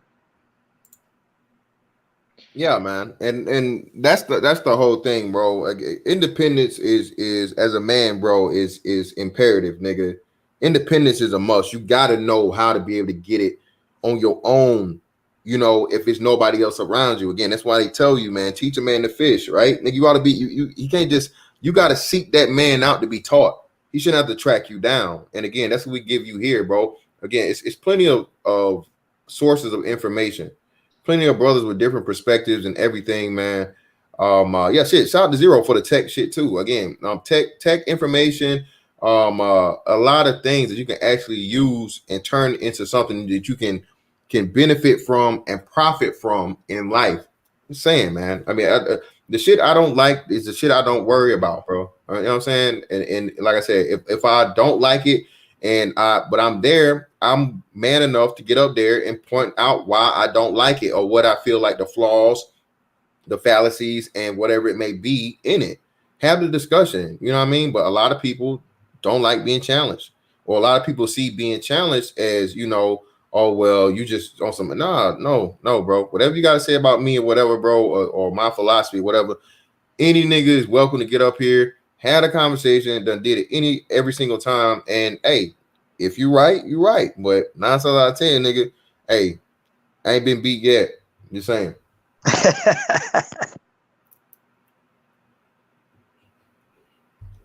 Yeah, man. That whole thing, man. Look, I know since I came on YouTube, I know a lot of people are money minded. A lot of people, they do things for the popularity wave, and if that's what you want to do, you do that. But if we, be careful about that, because when dudes start, validating themselves to say, well, because of what I'm doing, This is why, you're making that connection between your personal success and women. Don't be surprised that when women try to exploit you for that success. That's Yep. why I tell dudes, man, y'all need to look, be honest about what you're doing. If you want money, you can get money. There's ways to get money out here. And you just don't, I know I'm not one of them dudes to tell you do anything to get money. Nah. Don't do anything to get money, bro. But because if you don't stand on principles, then you would do anything. Yep. Anything. Need them 10 dicks. So I look, man, look, like I say, I look, people do what they're gonna do. It turns out that my philosophy is gonna be different from a lot of different ideologies that you hear in the space, because I want men to understand that you have to avoid positions where you're giving leverage to people, you know, to exploit you and extort you. Just avoid that. The more you avoid that, you won't care what other people do. You just won't. And that's how I And let live me my say, life. I'm sorry. Herb, go ahead. No, you good. You good. No, I was just gonna say this right quick. Here's something else, and it's gonna sound corny. And listen, for y'all who don't know me and may not know me, I'm a G around this space, and I'm for sure a gangster and a nerd. But I'm gonna say something truthful. We need to really like I know it's gonna sound cliche, but this is the fucking problem. We really do need to start caring about each other. Like, make no mistake, bros. We all the fuck we got. Look at our little sector. We are ahead of the world. I don't give a fuck what nobody say. I had people come and tell me that, and I listen to the conversations in the streets. They talking shit we were talking 10 years ago. So I know how valuable what we're doing is. That's why I know why the detractors come, and this is why the haters come, and this is why people flip flop. But what I'm saying is, at the end of the day, bros, if it comes down to I really care about all you bros in here, that means I'm never going to do anything purposely. Now, I'm not saying shit can't happen. Accidents can happen, but accidents aren't all the time. They're every now and then. But if I really care about each one of my bros as I do, then there's no way in the world I'm ever going to purposely do something to hurt them, to snake them, to drag their name through the mud. And that's the problem. See, we got a lot of dudes around here, and I hate to bring it back to women, but this is where you get it from. Like women who are just here for their convenience. They don't give a shit about the brotherhood. They don't give a shit about building. They're here for their own pastime, their money purposes, whatever it is. And again, I'm not even mad at that. Just fucking be honest about it. Like I tell people all the time, and I know this will never happen. I prefer my haters and my enemies honest. Just if you don't like me, please tell me that so I can know how to move with you. It's the people who come off and say they got your back and then stab you next week. That's that female shit. The woman says she love you, but then she taking you to court. Like, wait a minute, you just was kissing me in the mouth and everything. Now you in front of this stranger acting like we never knew each other. That's the bullshit I'm talking about. And that's the type of shit where, like I tell people, like 50 Cent said when 50 Cent was dealing with Game, and he said when Game dissed him, he said he didn't want to deal with Game. He was like, well, will you repair it? And he was like, no. He said, because I don't know where the energy came from. I was helping the dude make an album. Dre was going to drop him. I put him on. I made him a star, and he stabbed me. I don't know how to deal with that. So the best thing for me is to just stay away from him. And for a while, I had to analyze that. I was analyzing that. I was like, that's some crazy game. And I was analyzing, and I kind of see where he was coming from. And that's what I'm coming to. Like some of the guys who, if they're just screwed up mentally, messed up in the head, the conditioning is too deep. We do have to isolate those guys. Like there are some dudes, I don't give a goddamn. They are excommunicado. Goddamn it. I mean, no, you can't come back. Stay your ass over there because you're divisive. You create division among the brothers. I don't like people who create division. Even the Bible, Hulk, you know that the Bible talks about staying away from divisive people, divisive people, because they don't care about the movement. They don't care about the space. They just care about the drama, and they'll take us all down just to be entertained. Well, to Zero's credit, that's a lot of people. I mean, I just know that, look, people are going to do what they do, man. When I see something getting to a level, that's too much drama for me, I just simply step back, man. I'm not, I know how to walk away from a situation that's about to get crazy. That's why, like I said, I don't hate nobody. I just remove myself from situations where I know it's not going to be what I want. And it's a shame, that people want to take it too far, but people gonna do that, man. Especially when jealousy gets involved, and the pocket watchers, and why you getting more attention than me, and all this, and I like, look, man, I wish everybody to be successful. I'm sorry that a lot of people tie that, like I say, man, this is like a video game to me.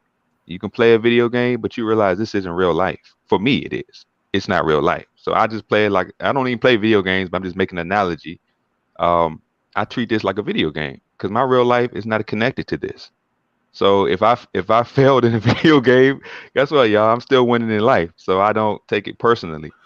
But I don't, I see. I mean, respect to the people who do take this seriously. I understand why they make the moves they make. This is their bread and butter.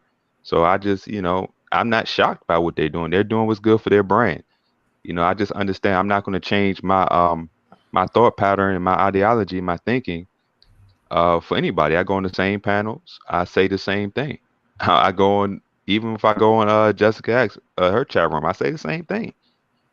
And and a lot of, you know what I realized? Even a lot of these women in this space, they're so used to hearing men cater to them and say logical things that when you even say things that go against them, they even acknowledge it makes sense. They even acknowledge that. Not that I care, but they do. It's just that so many dudes are pandering to what they think women want to hear, that they think that's the only way you can be. Well, I don't care about attention, but a lot of people do. So they're trying to get attention through that. And I'm just saying, look, man, you're not going to ever be respected in life, like Mr. Fantastic said. Trying to please people, man. You're not going to be yourself Yeah, ever. that's a losing. Yeah, that's a losing bet, man. If you're trying to please everybody, you're going to be the It only never somebody happens. miserable as fuck, man. Again, I rest in peace to my grandma, bro. She told me this shit a long time ago. She said, "Baby, you can walk into a room and hand everybody $100 bill, right?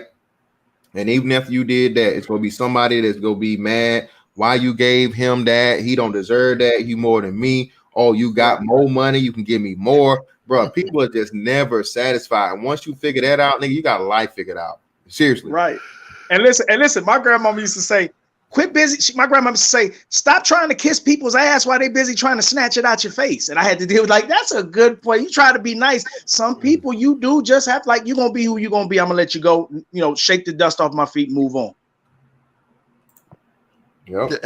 And the narcissism in this space is just it's funny, but it's dangerous too, because I mean it's a lot of mental illness in this space. And see, a lot of times people think they know who you are, but they have no idea who I am. They don't know my history with people. I know people, I know, but I'm saying you can listen to spaces and you can just see it. You can just watch it grow. Or a person could join your channel or panel, and they're a narcissist, and you can just predict almost what they're going to say based on the conversation. And I did not know at all. I said, why guys don't want women on panels? I don't get that. I thought it was like just some sexist stuff. They said, no, man, you don't understand. Women come on panel, these dudes, they can't hold. I said, huh? He said, you just don't. And I didn't earlier. I didn't know. But then I actually started to watch it. A woman would join a panel. Not to say that the dudes wanted to be with the woman, just the fact that she was a woman. Every dude changed. Next thing you know, they were attacking each other, like dogs, trying to mate with with the one female. Hey, So but it's like, no, you go make ahead. you make a good point, and that's what I'm trying to tell people. It's like these guys got to realize you have to control yourself, man. Like no matter you can't control what people do. If a woman gonna hop on a panel, bruh, she gonna hop on the panel, but that shouldn't change you. It's like people are too reactive. It's like, do you stand on on yourself, your own thoughts, your principles, or are you gonna just be reactive and emotional to everything that moves around you? It's like you're not gonna stop people. Just like when I brought up do business, man, and respect to that dude, but that dude ain't gonna never make sense. Apparently, he's never gonna make sense. And I can't, and I don't care what we say to him, but look, as long as that dude is respecting me, he ain't talking about, he ain't trying to take it to no crazy level. I just realized, man, look, I know you're going to show up to conversations that's directly against what you believe. And we're just going to keep saying what we believe. And you're going to keep saying, I don't understand y'all guys. And we're going to be like, we know.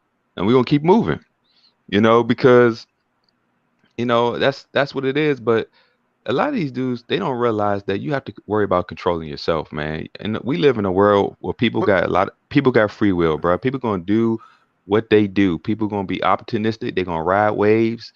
Women follow whatever men do. We built this world. They're gonna always try to follow the pattern that men set. So when men do something, women gonna find a way to infiltrate it. That's just their nature. So we have to maintain who we are in spite of whatever manipulative things they're going to do, because that's their nature, man. No, but spiritual Hulk, you know that. But what I'm saying, and let me just say the women know, they know a lot of these dudes are thirsty. They don't care what they say. They go by the action. They know.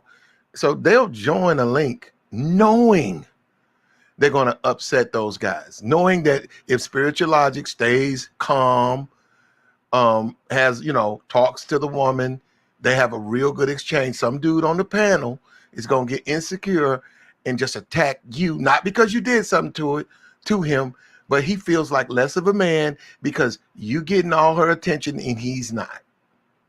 It come out of left field, just out of left field. Like what you say, you know what I'm saying? Just be something. Sad. But that's sad, because what that dude don't realize is I didn't change my thought process because a woman popped up. If anything, I doubled down, and I've been on several panels where women actually, not that I care, but they actually had to fall back because they realized I wasn't really talking to them. But they, when you start saying something they don't like, they're gonna talk to you even if you ain't talking to them. You're gonna learn that. So, when they come up there, I just simply put it simple, man. Like, and not that I care if she gets it or not, but it's even a Bible verse that says you can't do nothing against the truth before the truth, man. It doesn't matter how you feel about it. If that's what it is, that's what it's gonna be. And men need to just stand on that. Okay, but look at you. First of all, I actually like you as a panelist or whatever. I think you're a very smart dude. I find you quite entertaining or whatever, But you look at Fantastic, like this is his platform. He's the host. He has to listen to multiple personalities and then fairly deal with these people when he does a show. And guys don't understand the mental impact or the exhaustion that puts people to. And then you have people who come on who are problematic. You have to listen to that too. And then so then you got to do all that other stuff. So I'm just saying a lot of these content creators, they don't get the credit, especially the guys who actually can have an extended platform, multiple personalities, and it's smooth sailing, where you guys can actually get some good information, good conversation, entertainment too. That's not easy to do, man. No. Hey, this is why I say, I say this all the time. I'm probably gonna get slack for this, but I take it because I claim what I am. This is why I say I'm the black people's therapist. Because make no mistake, we like I say, one thing I've noticed about us, men and women, black folks, we like to avoid the fact, like, listen, we have had some detrimental shit done to us. That's not stay crippled. That's not stay down. That's be aware of what's been done so that you can go back into your psyche and find those fractured pieces and repair them, which is the therapy. But the bottom line is we do believe we can power our way through everything. And you can't just power your way through mental issues. You can't just power your way through mental conditioning. You have to sit down. Some people are not even aware where they got fractured at. So you have to talk them through childhood and what they went through and what their mother did and what happened in their lives. Then that's where you fell off. That's where you made the wrong turn at, right here. And then you have to repair that. So in a lot of cases, I say this, Kevin Samuels has been saying this, but I've been saying this the whole time. I came to this thing talking about psychology. One thing we do need is therapy. And the thing is, everybody's not qualified to give you therapy. You got to find people who have actually good experience, knowing how to talk, knowing how to delve, have the experience in doing this, to do this. Everybody's not qualified to be a therapist for us, but we do need a little bit of mental therapy. It's time to stop lying and denying it. Yo, what's up, man? What's up? Hey, what's up? What's up, man? Fantastic. So yeah, you guys had some good points. I think there's another thing to consider is that, the space will get bigger. Everyone's channels are kind of a different theme. So someone else's channel could bring another audience from who knows what on YouTube. So we're going to see a lot of new people in this space, and you can already tell because they say you might get on a panel and they're saying some weird talking points that maybe we've already known. That's why you might see someone say reset or do jokes in the chat. And some of these people who are coming into space cannot handle the jokes and stuff like that. So there's going to be a lot of new people, and it's not just the men, it's the women too, that are like, they may not be able to take how this is how we do here. And it's not like, True. of course, some of us are not, we're not attacking people personally, but some people are. But you gotta kind of find who you can gist with here and just go with that. You don't have to sub to everyone. You might just pick and choose. And it's true. Even when I made my channel, I knew I can't appeal to everyone. I can maybe appeal to some people. Some people still, they'll still give me the whole phrase, "Oh, well, you're not black." I get that shit all the time. So fair enough. I mean, I won't appeal to everyone, but some people I will appeal to. So that's where we're going. And this year is going to be interesting indeed, because like I said, I've seen, even in the chats, you see new people in the chat that I haven't seen before, So that's where we're going to go this year, even the next year. Yeah. Okay, could you expound on that? You said you're not. Were you talking about the way you sound, or are you not a black person? I'm African. It's the way I sound. Oh, okay. Yeah, I think you got to have thick skin. I think when we come into these spaces, we announce ourselves as men, we just kind of assume that people have thick skin, assuming that we're not doing no criminal activity or something just like, illegal or threatening to get somebody's channel flagged, or family issues, or bringing somebody's family, which I thought should be already implied that that's just off limits. Like this whole thing with people doing flag campaigns is just stupid to me. But look, man, that's why I when I see it getting to that level, man, I get back, because I see people taking this to a whole different level. I even heard, Zero made a good point when he brought up censorship, and how that's going to be a tool being used to destroy people. And unfortunately, that's what we see, because when people are hit with something they refuse to accept, particularly when it's the truth, instead of just yielding to it being the truth, they want to eliminate your channel, which is crazy to me, because the whole point of social media is just giving people a voice. That's why it's like cable. If you don't like the show, change the channel. But that's too hard for people to do. That's too hard to go ahead and be responsible for what you choose to look at. It's easier just to victimize yourself on somebody else's platform, which is crazy to me.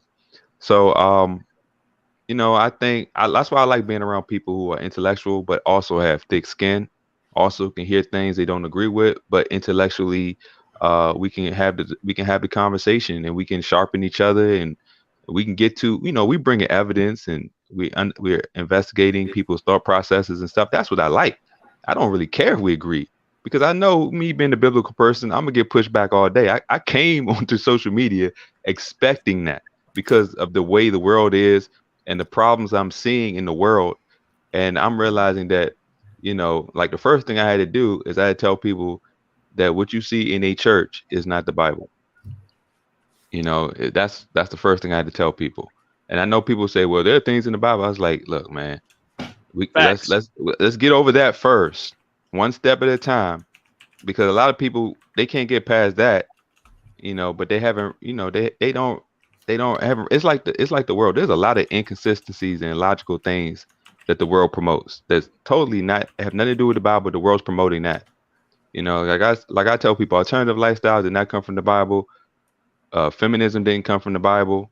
All these things that are basically shaping the way the world is did not come from the Bible. They're actually anti-Bible. Hey, yeah, did y'all hear they just said all women in Congress the other day at the end of the prayer? Yeah, I heard that crap. And see, that dude, you know how they say amen? This dude said a woman. And he was allegedly some preacher, and he was talking about Brahma. He was like, we're praying to the monotheistic God, Brahma Hamriya, which is an Indian, from India. Brahma is, and see, that's why I separate myself. And see, this is what people don't, when they hear this dude will call himself a pastor, and people will affiliate this man with the Bible. I said, no, man, he's not. This is but no, I'm gonna say, but if okay, we just had 4 years of Trump and Mitch McConnell. I don't know about this Georgia seat. If it flips, okay, wait a minute. This is my point. Yeah, they're both Democratic. They swept Georgia. So now the Democrats are in charge. So this is what I'm saying is this. I'm not trying to endorse I'm not trying to endorse Donald Trump, or I'm not trying to endorse the Democrats. I'm an American citizen. But I'm saying if we just had 4 years of Trump and he did things that you didn't necessarily agree with, $600 stimulus, you might not agree. If the Democrats get in and they said 2,000 for the next 6 months, and I know about the national debt and all of that, they're the Democrats. I mean, now we live under if they take the gender and now we got to say a woman. Those are the people in charge. But hold on, that's a problem. That's a problem, Platinum. And that's a major issue. So you're basically going to sell out for $2,000. No, I'm going to sell out. I'm saying that they're in charge. I'm saying that when we just had 4 years of Donald Trump. That's the thing. They're not in charge, but too many people are not versed in the law and the Constitution as to where you could challenge these people and get them the fuck up out of there. I mean, the politicians work for the people, not the people work for the politicians. Okay. If they are in charge, right? Biden president, the Democrats will have the Senate and the House. If they push their legislation through, they can try to stop them. I'm not going to get into the specifics of the lineup and the votes, because I think they can do things in the House now. But as far as the Senate, and then you got Kamala Harris, they got the votes.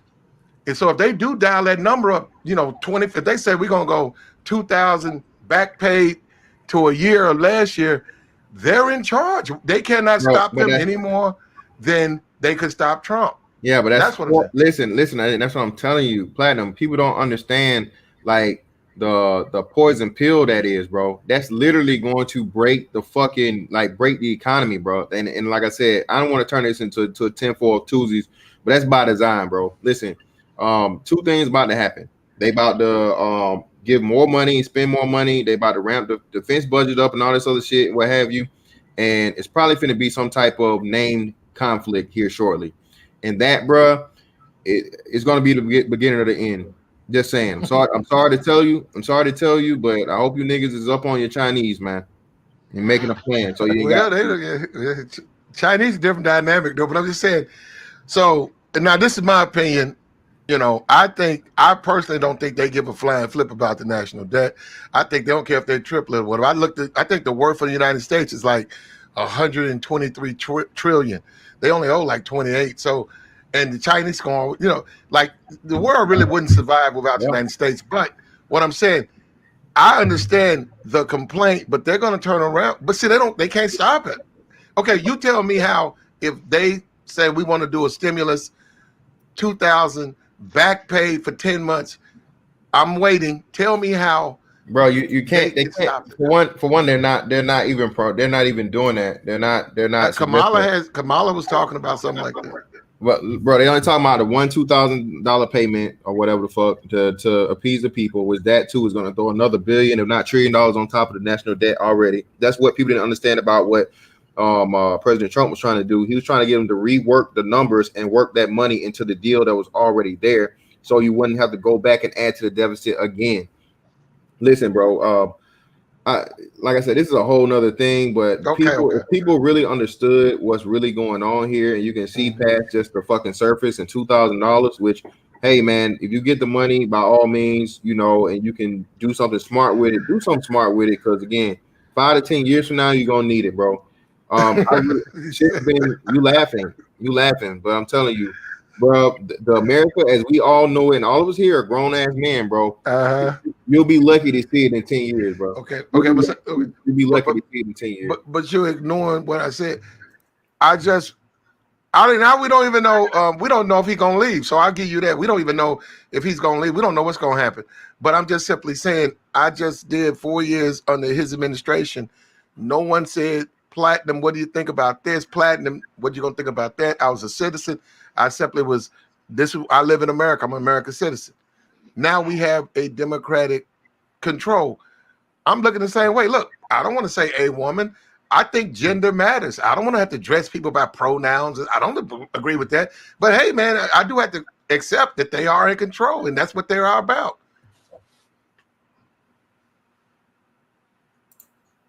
Shout out to Nick Taylor in the building, man.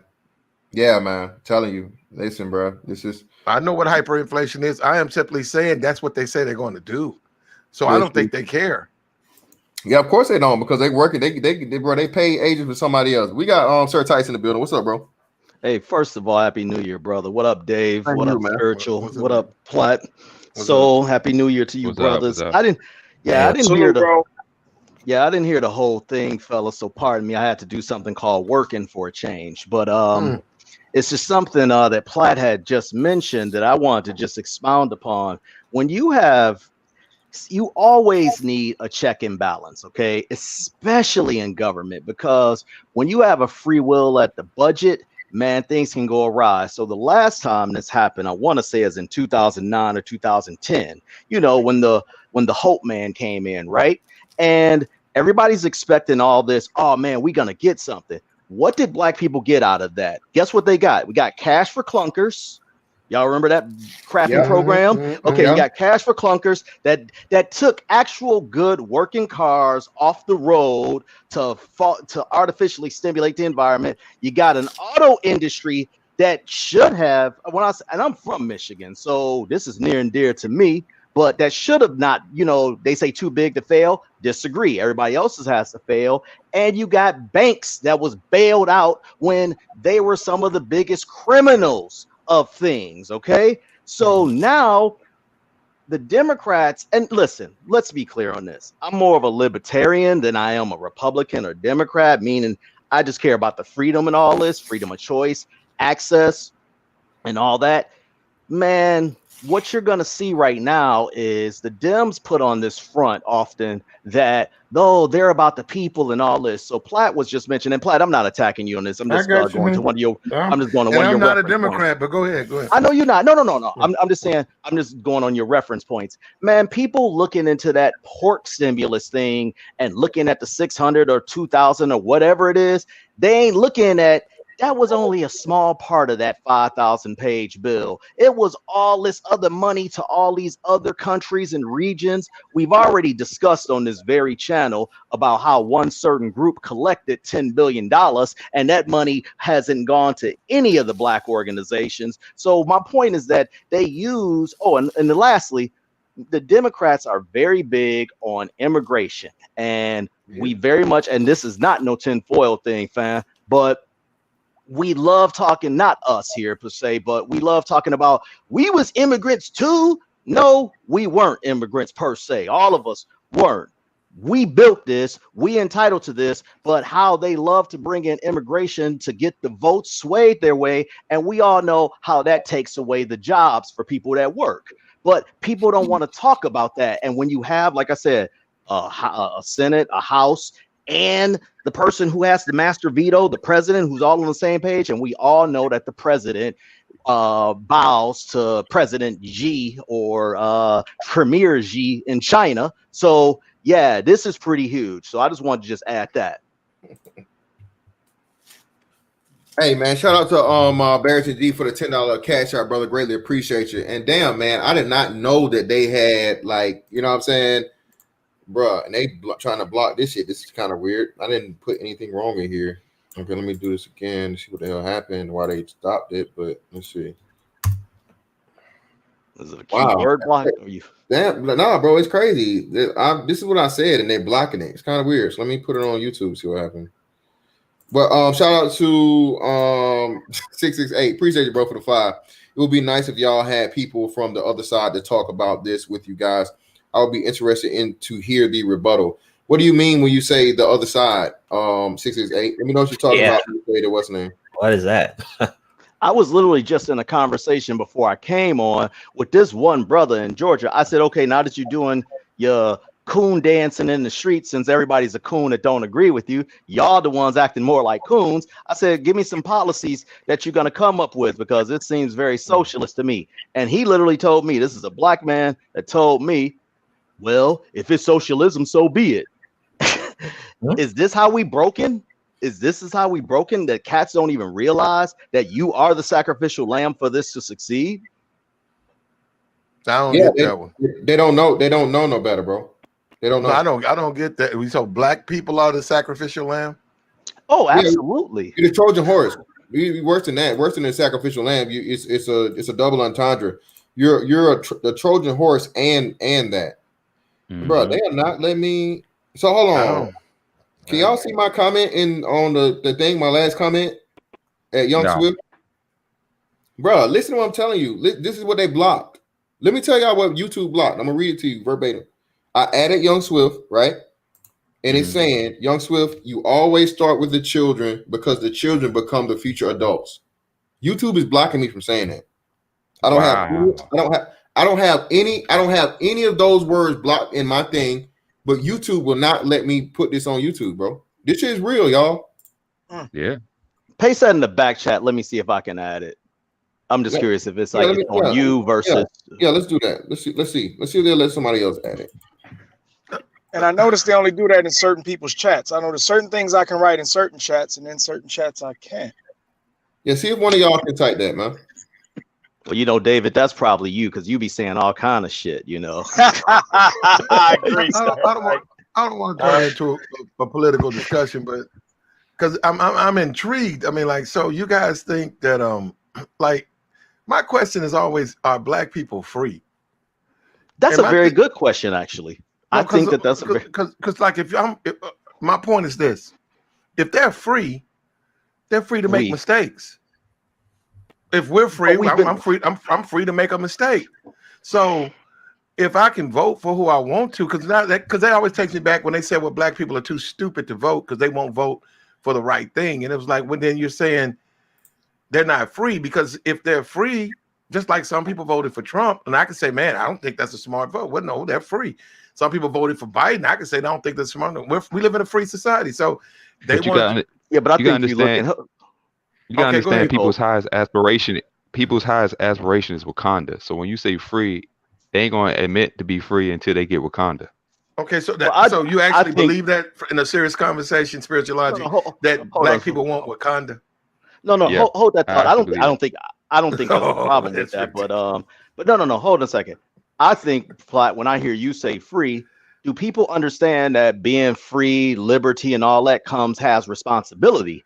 And many people do not want to be free. They want always a safety net to be there. Hence why it's, if we do this, we're going to give you this, we're going to give you that. And the problem with that, now I know what the first critic may say is, what's wrong with a country giving back to the people that built it? I don't disagree with that to an extent, but the problem is that creates a dependency to whereas many of those people, not all of us, many of those people don't want to build for themselves. They're expecting it.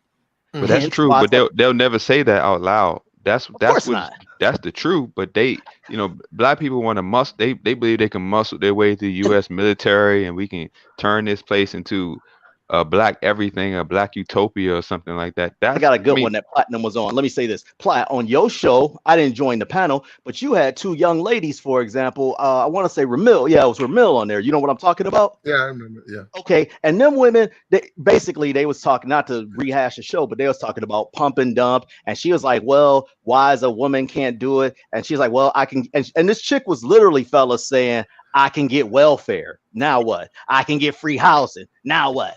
I can get food. Now I can get free education. Now, mind you, if it's free, anybody with any kind of common sense knows that the value of it ain't going to be that damn much. But she was actually trying to use this to rebut his points.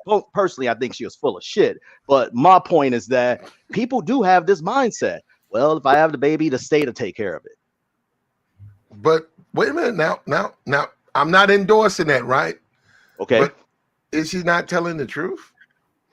I'll let the other fellows answer because I have a very easy answer to that, but I've been talking too much already. So, but haven't we decided collectively that children are innocent in the sense that if they're born, they have to be taken care of? Nope, not collectively, because a lot of these dudes are championing what women say, and we know women don't give a damn about children. They're just tools. Okay, well, so what about you? Are you saying a baby? If a woman can't take care of the baby, then the woman and the baby can fucking starve? No, drop it off at the orphanage. Well, I'm of the opinion where I just would not have children. But I don't. Look, man. I think personally should. Logic. I'm saying, what's your opinion about babies? I'm saying because What he said was that the woman was saying that she got the welfare. We know she got that. Okay, that we give you that. You got the welfare. You got the food stamps. We're gonna take care of the baby. But is that really saying, taking care of the baby though? That's what I'm really saying. And we no, it's it's probably not. But okay, we don't have to have that discussion because I can agree with you. It's probably not. But the baby will be fed and taken care of because it's her baby. Yeah, but we live in a country that's a very wealthy country. But we do not live in a poor country. We're going. That's the least. Look, this is where I can agree with you. If that's all you want, some food stamps and a place in the projects, from a standpoint of someone looking at you, they can have a low opinion. Say you don't really want a lot. This is a country where you can go like a Jay-Z. You can go from being poor, born in poverty, and be a billionaire. But you choose to say, hey, you don't want nothing but some handouts. And hopefully your kids will learn. And hopefully they'll strive. You can make that point, but you guys say you want to deny them, and that's not going to happen in this society. Is that indicative? Is that indicative of someone that's free? Which is the reason why I brought that question. Oh, that's fantastic. Or we're not okay. An adult like you and me, we are free to starve. We go look at all the homeless. We go lay on the side of the street, freeze to death, starve to death. We are free to do that, and some people think we shouldn't be able to do that. You're looking too literally at the starving factor. I'm talking about someone who wants to be who signs up to be a ward of the state, but then on the other hand, talk about INDEMP. Do you know what that mean, man? I mean, this is what I'm saying. Are black people free? And it depends. All right. Yeah, but Platinum, you gotta understand. When it comes to children, men don't really have that authority legally, bro. Like women are aborting children like left and right. We don't have men. If men had the authority to control their children, I think you're being dishonest when you say that. Look, and I really don't want limited. I don't want to have this conversation. But are they aborting children? You can't bring it up and then say you want to have a conversation. But you just said children. Yeah, but hold on, Platinum. Listen, man. The thing and what I think you're leaving out is there are alternatives to leaving a child. So what's better for the child? To leave the child with a person that doesn't have the means to take care of them, doesn't have the means to give them any type of valuable information for their life for them to be successful, or is it better off for you to take them from that person that's irresponsible, which happens every day, Platinum? I'm not sure if you know this. I'm listening. But the state takes people kids every day, bro.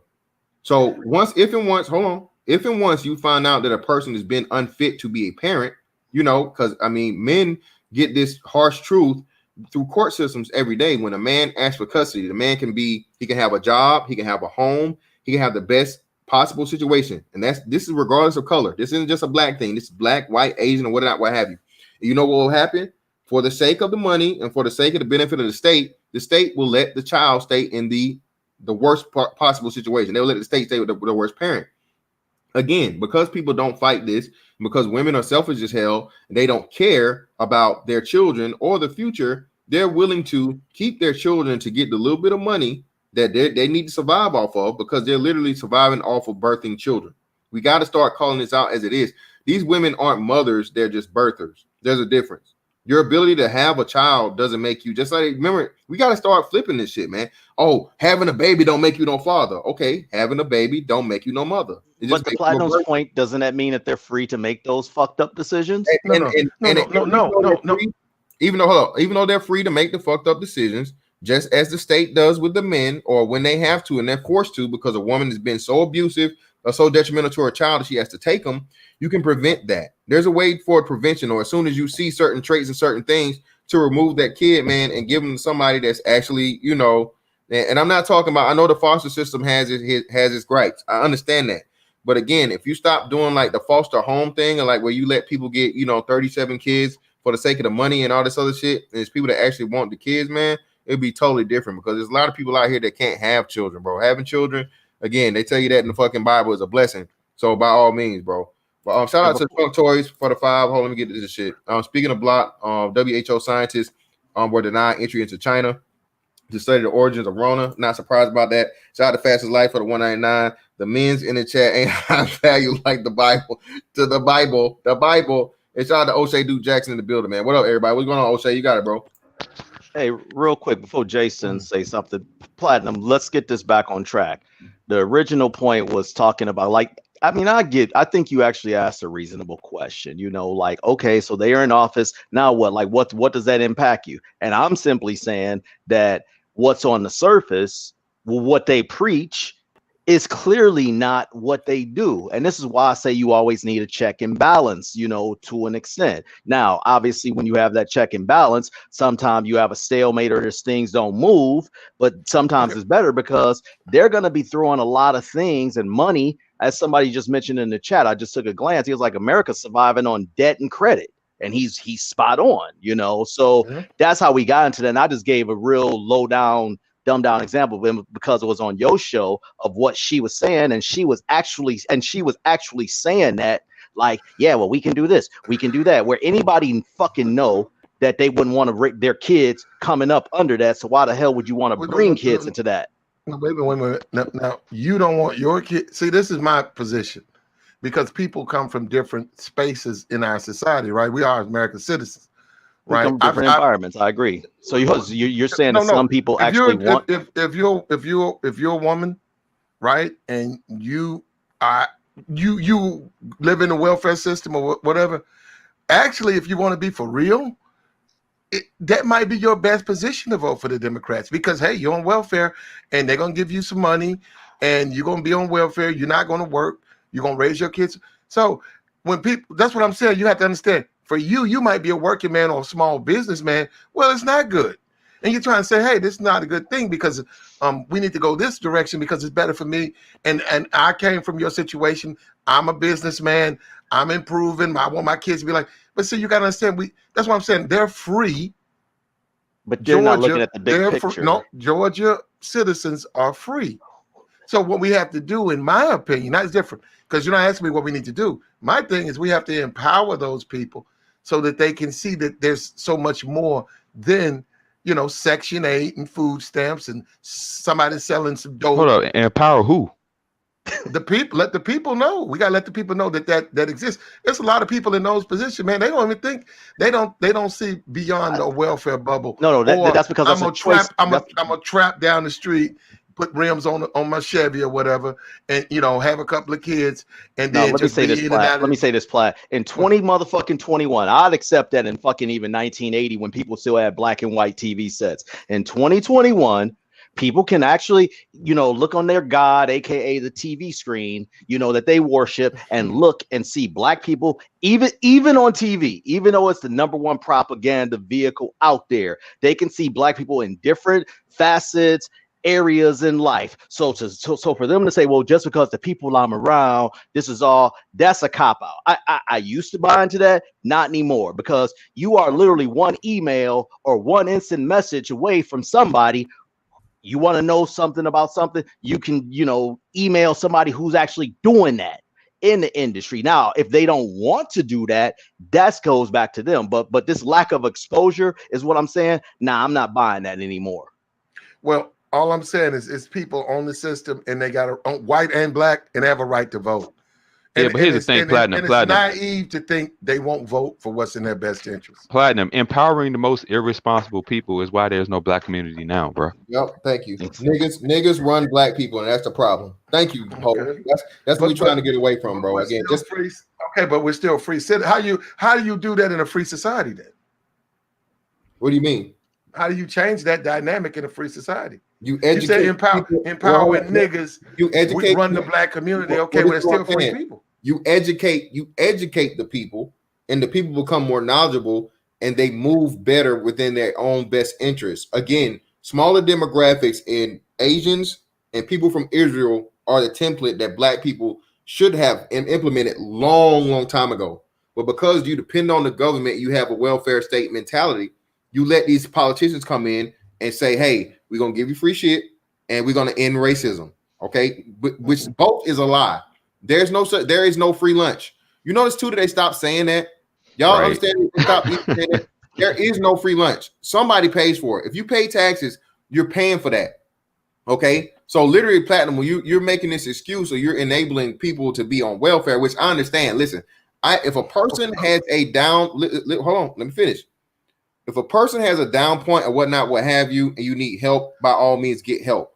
But ideally, All right. How you're supposed to do that is you're supposed to have a strong enough community as to what, the same thing niggas complain about with the Indians and the Arabs, right? They say, hey, man, or the Asians, hey, man, these people bring people over here, bro. They get these visas, whatnot, and then they give them a family loan, and then they open up their own Chinese shop. They open up their own Dunkin' Donuts. They own up their own gas station, and then they successful. Well, damn, why can't we do that? And we already here. You're supposed to be able to depend on your people, your own, not the government. When you depend on the government, you give the government control. That's the problem. Total control. And then you become addicted to it because now you instead of, and especially in the black community, what happened? That's how the fucking man does not matter, because the woman has been told that the government is her daddy, is her husband, is her man, is the man. All right. So that's why we can't promote this. Again, you're free, yes, to do whatever you want, but just because you're free to do what you want doesn't mean you should be doing it or it's the best option for you. Okay, but it actually we refer to them as Ahabs, not Arabs. But my position is this: that look, that philosophy. First of all, I don't represent no Democrat. I'm not a Republican. We're not saying you are. We're not saying that you are. And see, that's another thing about your subject. You guys have got to be open-minded so that people can offer an opposing point of view. You can dissect it, show them the fault in it, and then we can grow. But if you're going to crucify someone who has then you're not going to be able to dissect. Welfare people don't care about the truth, Platinum. They don't care about this stuff, bro. How did I not dissect it when I said what welfare creates? It creates a dependency, which thus allows you to not see the bigger picture because you're always dependent on this. Hence, and also, let's be clear, Platt. 1980 was 40 years ago. Hard to believe, but we got 60 years of seeing something that doesn't work. We see go ahead. Let me say something real basic, and this is biblical. If a man wants to eat, he got to work. What's hard about that? Platinum. What's hard about that? How many times do you have to? How many times you got to say that for somebody to understand that concept? I got you. We like I said, okay. Look, we got. Don't forget, we live in a very wealthy society, so there's food kitchens. A man doesn't have to eat. Doesn't have to work to eat. He can eat free in America. That's the problem. Yeah, is that a man? Wait a minute. No. Listen, it's not free. It's a difference. Not free. Somebody's paying for it. Right. I was gonna say it's a difference in you're down on your luck or whatever. But if you're saying like, hey, you could just be a bum and hold up a sign and then occasionally go to the. No. Come on, man. Wait a minute. I know a guy who works security. On his way to work, he was stopped by the free soup kitchen, for lack of a better word, and they get a lot of donations, and they have a menu in there. You'd be surprised who donates food to a soup kitchen. It'd be like the upper end, like nice restaurants. They'll have 100 meals in there. With higher taxes, inflation. What I'm saying. Wait a minute. What I'm saying, he supplemented his income from the security job by going there, having a meal, working a security job, going home. He had less money out for food. And I was talking to him, and he told me that. I said, "Damn, you do?" He said, "Oh, yeah, I go right up to the soup kitchen." And he was telling me, "Oh man, we had this right here. Oh, it comes from this." I said, He said, "Yeah, they donate." I guess it's like a tax rate. No, nothing's free. No. You're talking about the nothing free aspect, spiritual, and I get that. Platt, I think Fan was going to jump in on this. I'm talking about how sustainable is that? Okay, I'm talking about not only from sometimes the restaurants, by the way, with these lockdowns right now, many restaurants can't give because they're not getting the business that they once were. But also as that man, maybe he does want to keep living that whole life. But my point is that that's part of freedom. Like, you're dependent on that soup kitchen. That's not freedom. As a man can go out and get his own food. Now, I know you may say that's figurative hunting, but that's not living, man. That's something that should be done temporary. I know guys who don't want jobs. I've actually told guys, "Hey, man, they hiring up the street. Why don't you come on?" They said, No, you talking about go to work? No, what work? No. And they were off the street. I'm saying they was hustlers or whatever, and they made money. So It was a difference. But I'm saying they still had their voting rights too. So what I'm saying is, when you talk about, say, the Republican Party, right? Businessman, I'm a businessman. Even like NBA guy, right? Straight out the hood. He now a multi-millionaire. He might vote Republican. Hey, it's just in his best interest. Hey, man, the tax break, like 56 said. 50 said, I don't want to be 20 cents. 50 cent. You know, I'm voting Republican because it's like best for my bank account. Well, if we're going to give him that liberty, you got to also look at the people like that who say, hey, I'm not making it right. I'm gonna vote for the Democrat because wait, they're gonna give me Those $2,000 are all off. anecdotal examples. Even still, Platinum. Listen, overall, Platinum. All we're saying is this, bro. Once you're informed, again, there's a reason why you don't ever hear about people from Israel or Asians being on welfare like that, bro. Again, that's why you don't hear about Arabs or Indian people being on welfare like that, bro. Again, it's just a mindset, man. And the fact of the matter that we can't get out of that mindset, and pretty much now it's not even possible to get out of the mindset because, like you said, they get these $2,000. They already gave $600. People gonna just see that and not understand the liberties and the sovereignty being taken away with it. That's all. That's the sad part about it. Just saying. The sad part about it is, like I said, people are literally selling America as a whole country, society, and the way of being a fucking American for pennies, bro. Literally, like I said, like you just gave half $500 billion away to in foreign aid when you had the worst economic fucking downfall after some of the best economy in the history of the world, and now you got a 3? Is it still 23 or did it bump up to 25? I don't know. I think it's at least $23 trillion deficit, bro. No, I think it's 20. I think it's 24. I'm not. It's 26. I think. I looked at it.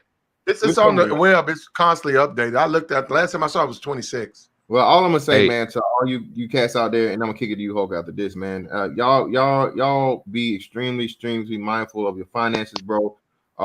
Be ready because this shit coming, man. I'm just saying. I'm not necessarily saying it's gonna come by the end of this year, but to think you're gonna make it out of this 4 years without this debt bubble fucking popping and it being, we ain't even hit the fucking eviction and foreclosure shit yet, man. Once this what's the name shit runs out. And that's another big thing too that people is forgetting that they're using to pretty much making people forget about, bro. You got millions of people that are about to lose their home, bro. You know what I'm saying? Lose their home or get kicked out of their apartment. So just saying, bro, this shit is nothing for the what's name. And like I have no political affiliation. I'm not a Republican. I'm not a Democrat. I just understand the overall motherfucking thing of politics and policy and how it's gonna be negative, extremely negative for this country as a whole, bro, in the long run. Yeah, and I think Zero created the perfect analogy in his comment. He said, "I know a dude gets free food in a free room, and he's in prison." And I think I think that was flawless. But that's exactly what's going on. Like, because even to your point, Platinum, about the guys who are hustling, they're risking their freedom, bro. Like they're a step away. They're one bad move away from going to prison. But that's that not freedom, bro. No, wait a minute. No. That is freedom. That goes back to the point. You're free to succeed or fail. They're free to succeed or fail. You should get a job. It would probably increase your rates of success, but you choose to hustle. And we're not even talking about getting locked up. The way them dudes get popped off and robbed, and they could be best buddies, and they turn on each other the next day. So you realize that's part of the game, right? Yeah, you realize that's hold a second. You realize that game, and I try to tell this, as you say, Platt, in these spaces, I try to tell cats that game is more regulated than the stock market. You got a bunch of replaceable characters. No. You got a bunch of replaceable characters, and then when they want to flip the domino, here come the replacements. Okay. Got zero for the 5. So that diplomacy talk from the beginning of the panel discussion. So is anyone going to agree on 1 + 1 = 2? Yeah, man. Just listen, man. Again, bro, this shit is just it's sad, man. But to the original point, man. Yeah, Barrington G. Again, we definitely will be getting back into that when we get to the 10-4 Tuesdays, bro. It is the fucking voting is nothing, bro. Everybody you see for the most part is same what's the name, and like I said, the best example was Lyndon B. Johnson when he was elected. Again, he didn't have enough strong people, so they put Taft in there as a I think it was Taft, either Taft or or was it Roosevelt? No, was it Theodore Roosevelt or Taft? Let me see. Either one. He put somebody else in there as a third candidate to snatch just enough votes to where they know the other opposing candidate couldn't win. So yeah, man, listen, this shit is deep. It's extremely deep. It's all out there in the information. We'll be getting into it here. But let's get back to the original topic, man. Original topic of this is like pretty much, bro. Listen, I know there are some extremely interesting brothers in this space. Intelligent brothers, enthusiastic brothers, great individuals, man, that you can learn a lot from. My whole point and stance is, man, be you. All right. A lot of y'all hear these dudes that say stuff and y'all live vicariously through dudes on here. I don't see none of y'all niggas living through me because y'all niggas don't like me like that. And I appreciate it. I'm glad. That's why I make sure I don't let y'all niggas like me. Okay. I ain't got to worry about nobody trying to be like me or pretty much repeat what the fuck I say, because I deliver my message the way I say it. Again, when they say, hey, you can collect more flies with honey than you can with fucking vinegar. Again, nigga, I don't want flies. I want people. I'm consistent with that. Will always be with it. I don't want no fucking flies, bro. I need men. I need men to stand beside me, in front of me, or behind me to know that motherfucker, when the shit go down, if we gotta go down, we going down motherfucking fighting. You know what I'm saying? It ain't gonna be an easy one.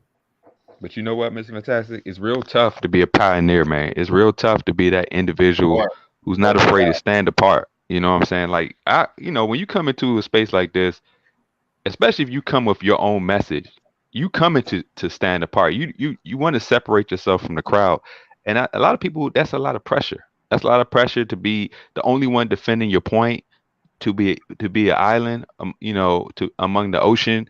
That's a lot of I thought it was common knowledge that that's what men want to be. I don't want to be a conformist. I don't want everybody to, I don't go to a space to be like everybody else. I'm going to add what I don't see that's not there. Then that's me. Yeah, so I'm what's you're missing. filling a void. Exactly. I'm what's missing from this. I'm bringing myself. But a lot of people, they go along to get along. And look, do you, but just understand that that's not going to get anything done, and it's not going to allow you to be yourself. I just think that wherever there's money, you're gonna have people that's gonna mimic it, and it happens whether in music. You got one artist, all artists sound the same, figuratively speaking now. So that's just how it is. I just wish people would separate themselves and differentiate themselves, I should say. I checked, I think a year ago in Atlanta. Atlanta was the largest collection of homeless black men in the United States, the largest. And, all this stuff now with, I'm just talking about Atlanta, not the whole state, but I mean, it's a lot of pain down there, bro. Now, whether it's self-induced, I agree. You done something stupid. You went to jail. You got a felony. You're having a hard time. You're struggling. Your people don't fuck with you. That's not the debate. The fact is those people exist, and a lot of those dudes still have their voting rights. So when you dangle some money in front of them, or you dangle some freedom, some free stuff, they're going to vote that way. So that means that you should follow anything. Here, you got other panels because we're going back away from yeah. You got other panels. Jason, let me get Jason Johnson in here, man, because he's been trying to get on for a minute. Go ahead, brother. You say something because you keep dropping out. Jason, you there? Jason, you there? So much for that idea. Yeah, go. Alonzo, it's on you, brother. Go ahead. What's going on, brothers? Thank you for allowing me to come up here.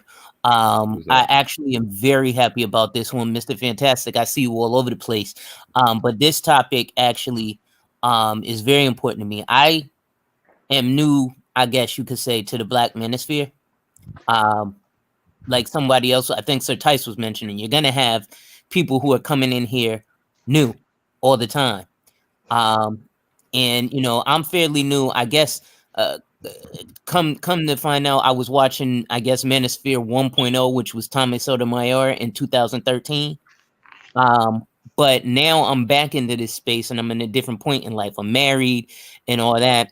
I think back to what Hope was saying, it does get difficult to come to this space and be a lone voice.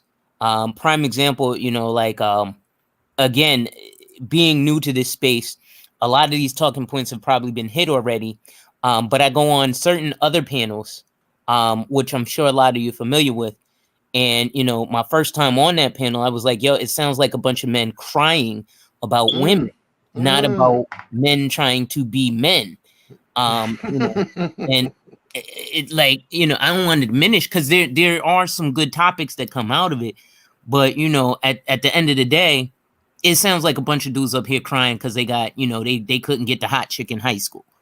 Which, look, I'm at the same, you know, point, but I think like conversations like this, you know, where, for example, you, Sir Tyson Platinum, you're disagreeing on stuff, but you're able to have a logical, manly discussion. So I appreciate y'all for having this, because this is what we need, you know. And I'll give one more topic. I was on I'm sure everybody's familiar with another report that comes on daily.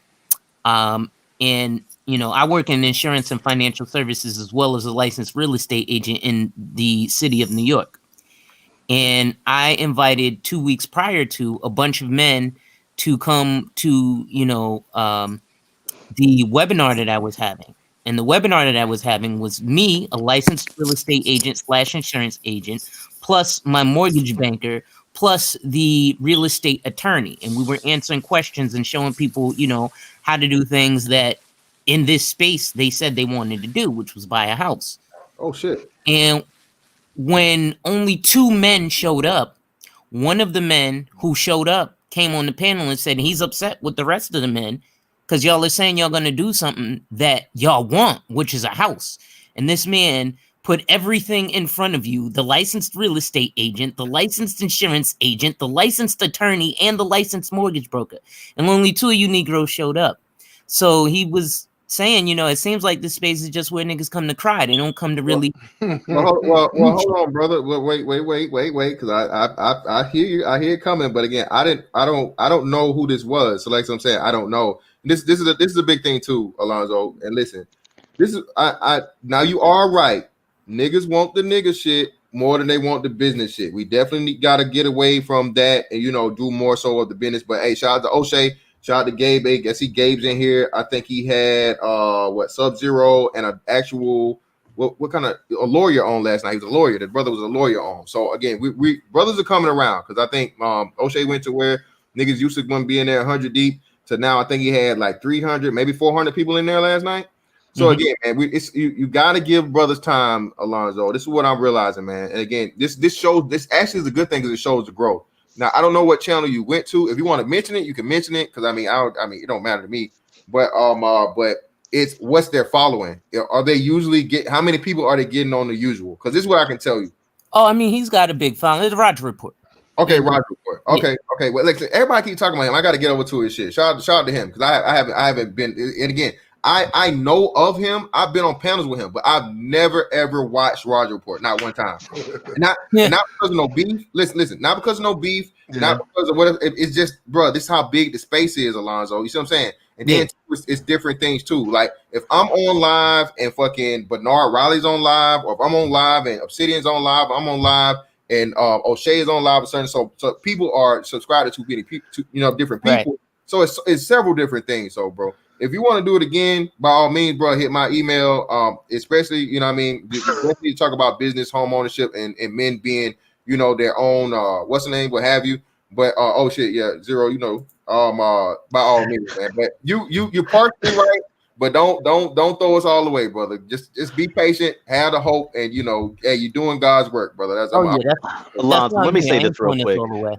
Alonzo, let me say this real quick. No, you said something. This is where sometimes and Platinum me cool. It's just he'll say some things that'll just go left field. Not today, but okay, personally, I'm speaking to me personally. I'm tired of the boy-girl discussion, but I get it, in the manosphere. Mm-hmm. But and yeah, you can tell some guys who never got whatever, whatever it was that you said, you can tell those people. But I also think there are some valid points that are raised, because a lot of dudes are very, for lack of a better term, matriarchal minded in their thinking. Oh, well, you should, for example, one point of contention that often comes up here is, should you be a stepdaddy to someone? Now, I personally think it's an individual choice. It's not something I do, but you got many men who got experiences in doing that, and they have a right to share those experiences in that. Now, again, I've never been in that situation. Like I said, I don't have too strong of a feeling of it, but I'm just simply saying, but when people hear that, whenever a man, here, I'll just say it to you simply, since you knew, and everybody else has heard this. We have been pummeled by the media for the last 30, 40 years and their message. Now we finally have a voice and we're getting our talking points out. That's pretty much what it is. And to some on the outside looking in, because you don't hear this in the mainstream media, it may be a bunch of complaining. And I get it, but I'm just simply saying some dudes who have valid points, but when they keep talking over the same thing over and over, that's when it gets tiresome. Right. Yeah. Well, I had to just look, Sir Tice. I don't even. I whoever you are, I'm sure you're very, logical dude and all that. I'm not trying to disrespect you. I don't even know who you are, but I don't say anything that's left field. I understand our position. Would you like me to give you? Would you like me to give you? Maybe you're right field. Maybe you're so far to the right. I'm a moderate. We forget about they're actually moderates in America. Bruh, no, everybody's not a partisan. Man. Everybody's not a partisan. Who said I was a partisan? See, this is what I mean, man. We also got to learn to listen. You just said it. Hey, either way, we got two in the building, man. Shout out to Massage War. What's up, bro? Yo, what's up? Can you hear me well? Yeah, man. Right. See, my problem with the Manosphere is just it's a bunch of simps. Right. That's it. I've been on Roger Report and a few other reports, and it's just a bunch of simps making the same complaints. Women have been complaining every day. In fact, I was on that channel a few times ago. Many guys started hating on me just because I called them out. And the reason I call them a simp, it's not from the low level definition of okay, they just like to do things for women. No, it's the fact that they feel that women should reciprocate. That's not being manly, right? A dude gets his things together, he gets his job, he gets his work, and then what does he do? He goes out there and he makes things happen. When it doesn't go right, he finds solutions to his problems. He doesn't just keep crying about it. You can share your experiences, right? For example, if you dated a single mom, the relationship went left, but you fell in love with the kids, like your own kids, etc. You were hurt when the relationship ended and she took them away. That happens. You share it, but you don't keep sharing the same complaining attitude over and over again. That's the problem with the Manosphere. It's just sympology 101. All of the Manosphere, brother. Now, when you because I can name you plenty of channels, fitness channels, business channels, computer channels that I go on. So when you put that whole umbrella on, you're saying all of the Manosphere simple? No. Just the ones I mentioned. Like Okay. That's all right, cool. At least you narrowed that down. I've never been on that channel, and it's no disrespect to that channel, but right. So that's the issue, guys. It's like a dude. All a dude's got to do is get his things together, and then get the money and get the power, and guess what? He can get what he wants. And people bring up, okay, what about what's his name? Is it Dre? Right? Is he the one who's in hospital right now? Dr. Dre. Yeah. Right. Dr. Dre. Yeah. So someone might bring up Dr. Dre. Okay, well, here's the thing, guys. We got to learn to just simply do risk assessments. What's the risk of getting married or getting in a relationship? What's the benefits of it? And then how do you kind of create like controls? How do you protect your money? How do you protect yourself? How do you protect your kids? For example, there's this guy, football player. Well, I guess you guys call it soccer. His name is Cristiano Ronaldo. What he did is he found a surrogate woman to give birth to his kids. So he bought some eggs from another woman, unknown. He owns those eggs, and he implanted it into another woman who gave birth to his kids, but they're 100% his kids. So that means he will never have to deal with any child support or anyone else trying to claim his kids. You see, there is always solutions to every problem. We have brothers that actually say that very same point. Hey, how new are you in this space, bro? I done seen you a lot of places. I seen you in a lot of places here lately. How new are you to this space? Verbally or vocally, I guess, audio wise, I'm new, but I've been here for a while. Oh, okay. So yeah, man, are you familiar with Ramil? Who? Ramil? Ramil Amir. Yeah, that's he been talking about that. Warcraft. Yeah, he been talking about that for a minute, man. But to me, like I said, man, that's the only safe way. You're right, but that's a lot of money, and niggas don't got Ronaldinho money. I'm just saying. That's true. That is true. But I mean, I guess the point I was trying to make is we should be focusing on solutions. No. We do. Jose Massage. By the way, you use Cristiano Ronaldo, the highest paid athlete in the world, man. I mean, I mean, I get your Right. point, but we do talk about these. They just not the popular things to throw darts at the manosphere about. You know, But I mean, it doesn't cost that much to do it. I mean, you know, I don't 20,000 want should to. be enough. Yeah, but he said Ramil, but if you want to be fair, and you haven't heard my channel, we don't talk about those things on my channel. I'm a black man. I got my brother from another mother up here, Zero. I'm a black man. I have a channel. If you crossed mine, we don't cry over women over there. You know, so it's a diverse space, man. Yeah, but brother, you can't be talking about the merits of fat bitches either and shit. You know. Well, for some, what if your wife is fat? That wouldn't happen. So for that guy who has a fat wife, it's married to a fat bitch. We keep like I keep telling you're not watching what I'm doing, man. I'm telling you, we don't all come from the same space. That's what I'm saying. Actually, some guys who actually that's their preference. That's what they marry. Is it mine? No. But you can't just shit. Most black women are fat. You can't just erase it like those people don't exist. Just saying, hey, Platinum, I've been told y'all niggas that, bro. Again, we can't be talking about data and numbers and statistics, nigga, when, again, 70% is overweight, okay? And I think it's, 60% that's obese. So, again, if you're trying to tell me that 100% of the niggas is fucking 30% of the bitches, nigga, that's why I don't worry about nothing y'all niggas talk about. If she cute, nigga, if she cute, thick, fine, red, and she like, hey, nigga, I gotta wait. I got a weight limit, nigga. Like she can't be no. I can't 200 is like we good. We in there, depending on her height, shit. But trust me, bro. Again, a chubby red bone. Hey, they off the market all day. It's like a brand new Cali thing gone. Especially in the South, nigga. That's prime real estate. But shout out Zero in the building, man. What's going on with you, bro? Zero, you there, nigga? Zero. He'll come back or whatever. He's not muted. Yeah, he's doing something. Platinum, actually, if you could post your channel as well, because yeah, you good, bro. You good. Okay. My mic was jumped on some other shit. No, I just came to call bullshit on a couple of things. The guy who was talking about what they talk about over at the Roger Report, that's bullshit. Yeah, they talk about the same thing. It's even worse because they didn't reset back to the beginning because of that whole video that went viral shitting on Keisha, and now everybody's happy about it. So they've reset all the way back to the beginning. So that's bullshit.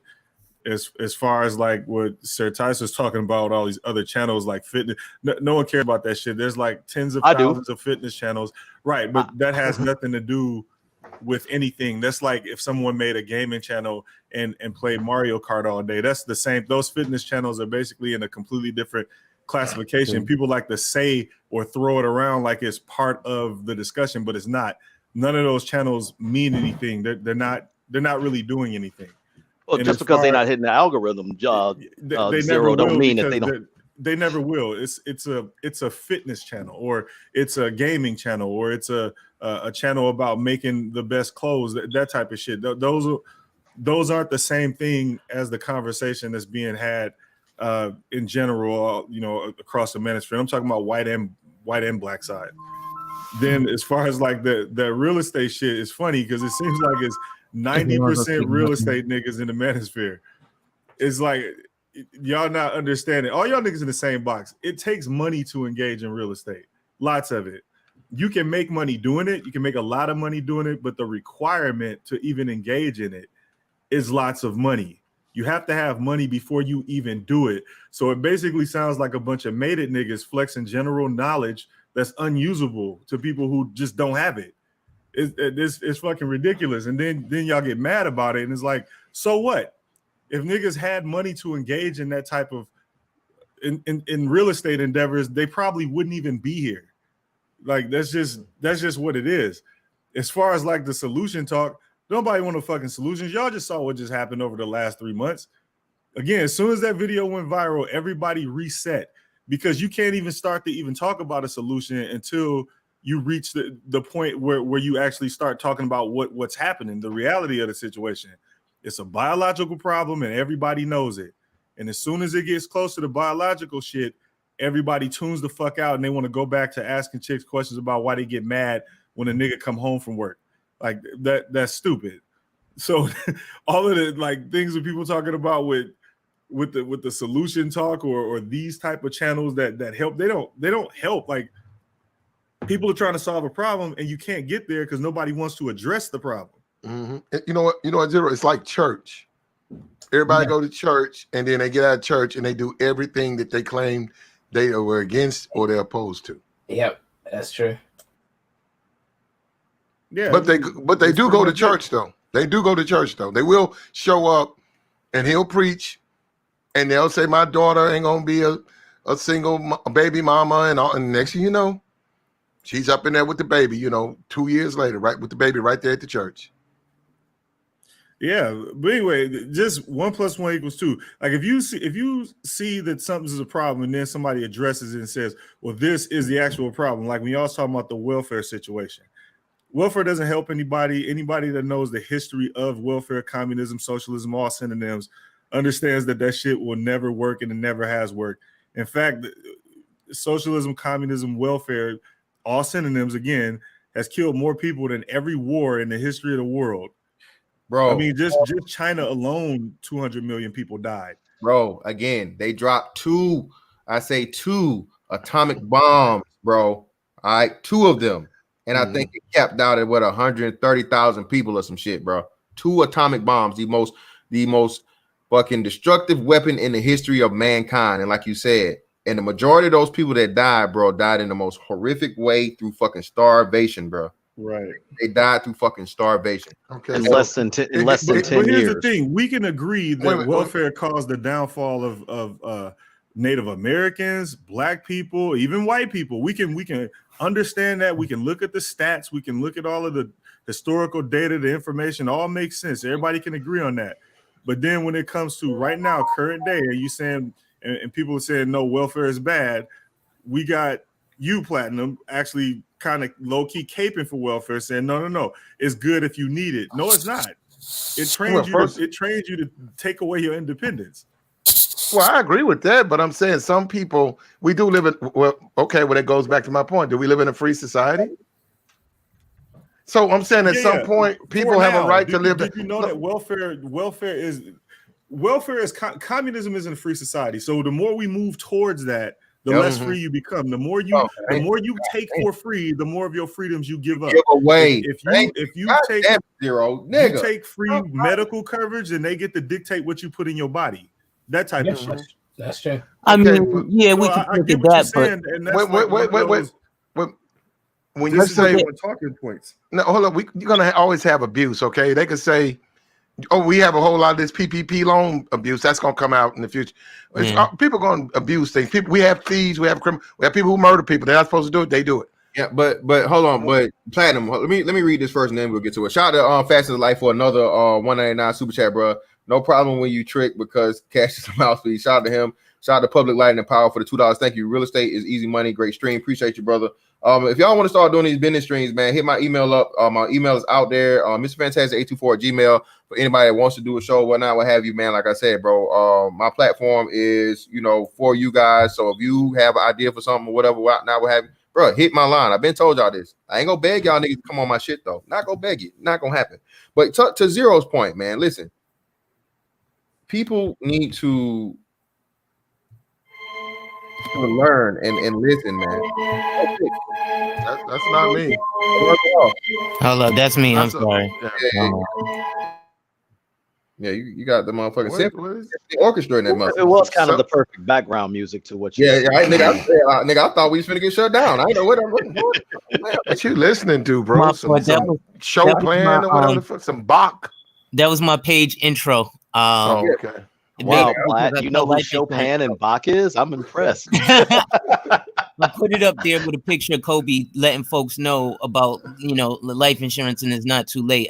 And I tell people that because, like I said, when I went over to Roger's channel, here's why I started selling life insurance in the hood. 2008, 3 days before Mother's Day, I got shot 5 times in front of my mother in Winston-Salem, North Carolina, which anybody who out there kicking dust know that's called the Trey Foe if you was ever in the drug game. But if you don't, it's called Winston-Salem, where Wake Forest and NCA&T is.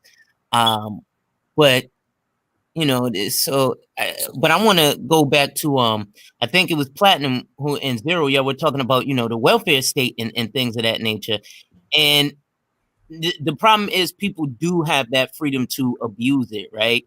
So you he said, I thought a serial killer was coming through the door. Hey, nigga, I turned around, nigga. I was looking for motherfucking Jason or goddamn Mike Myers, nigga. That's what I was like. That shit did my fault. I didn't mean to pop it up like that. I was going to do some editing of some videos while I was back here with y'all. But I want to speak to the welfare thing. I think a lot of people do just abuse it and be like, oh, like I know Black women who have been on it, like Section 8 for 20 years, and that's abuse, right?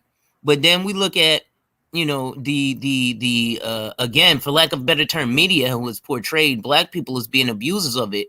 But if we bring in statistics and you look at the fact that statistically 20% of white Americans are on public assistance, which is equal number-wise to 100% of Black Americans, because there's 42 million Black Americans in the country.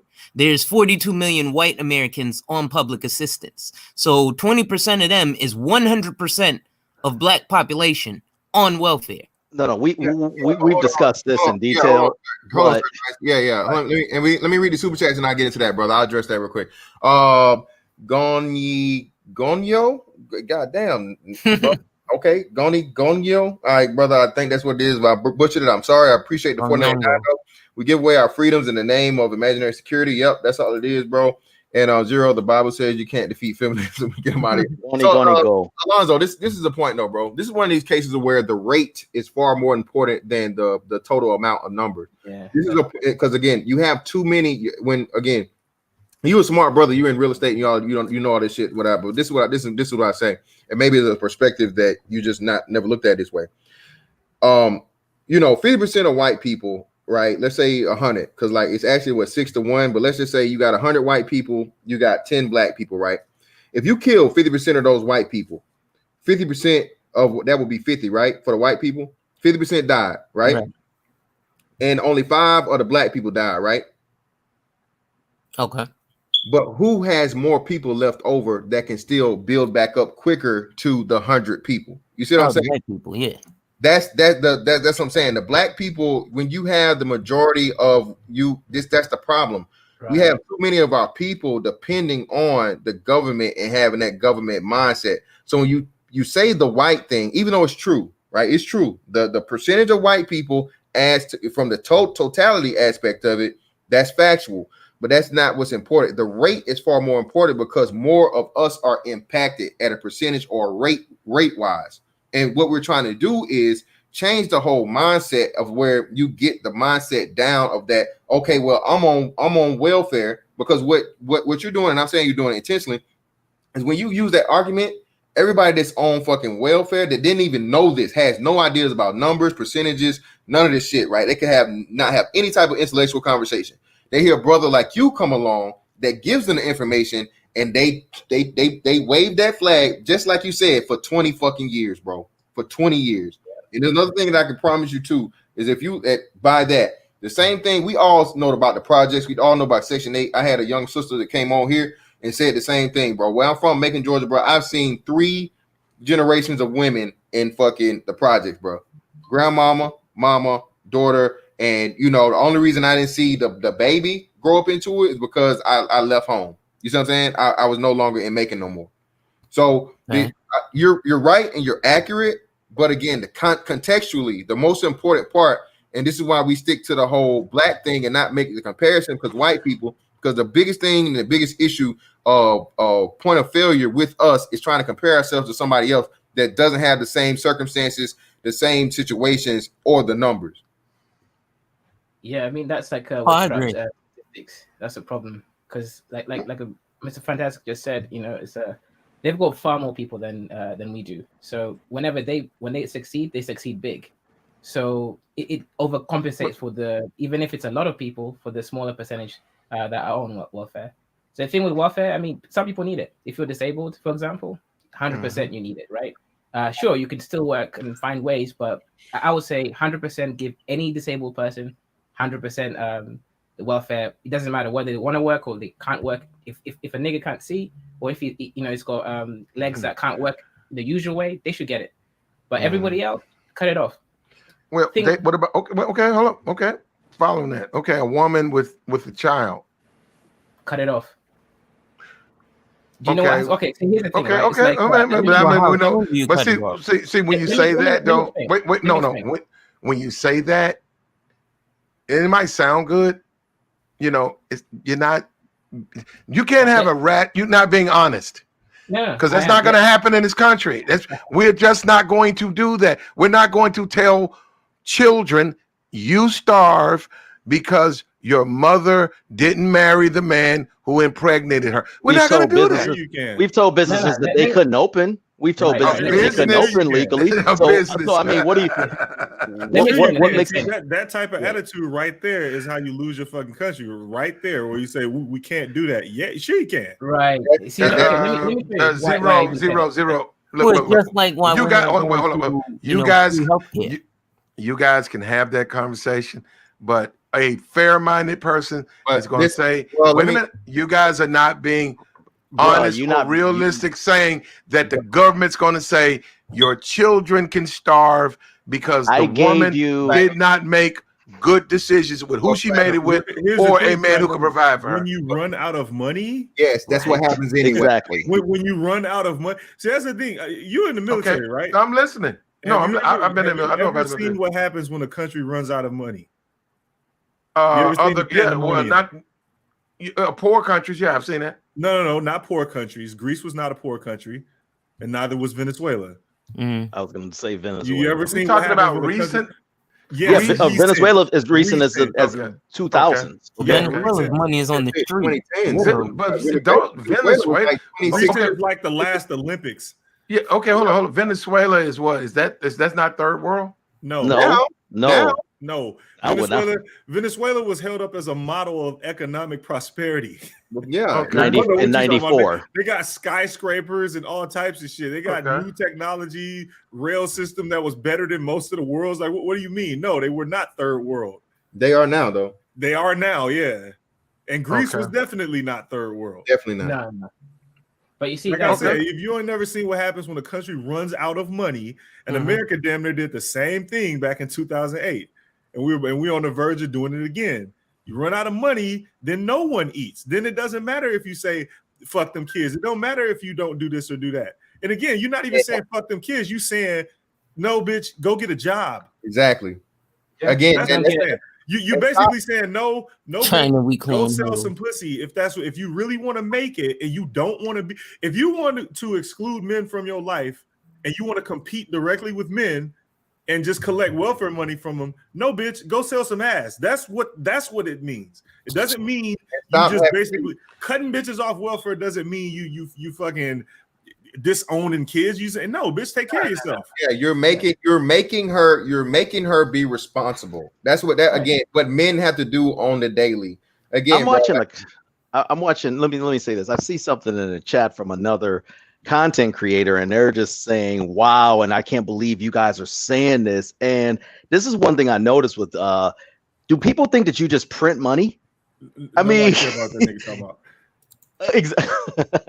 Right. Let me give an example of a country that did something similar. In China, they were having a trade war with the UK. So what happened is for poppies and tea and stuff.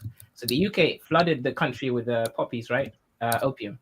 A lot of their population started getting obviously addicted to it. So this started making China obviously buy the poppies from UK, and then they were subservient in that trade war. So the Chinese government basically said, you know what? If we see any traders, meaning any drug dealers, dealing with opium, you kill them. Simple as that. Mao. That's Chairman Mao, right? Right, yeah. And if you see anyone taking opium, damn, that's the nigga. So hold on, you cool? You cool? You ain't got no problem. You cool? With no. Historically, hold on.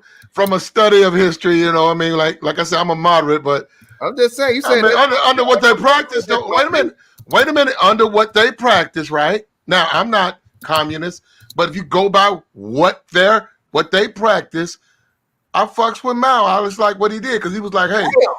Right. These are the rules. No. He said, I'm gonna enforce the rules. These are the rules they practice. But hold on. But he raised them up. No, they were suffering.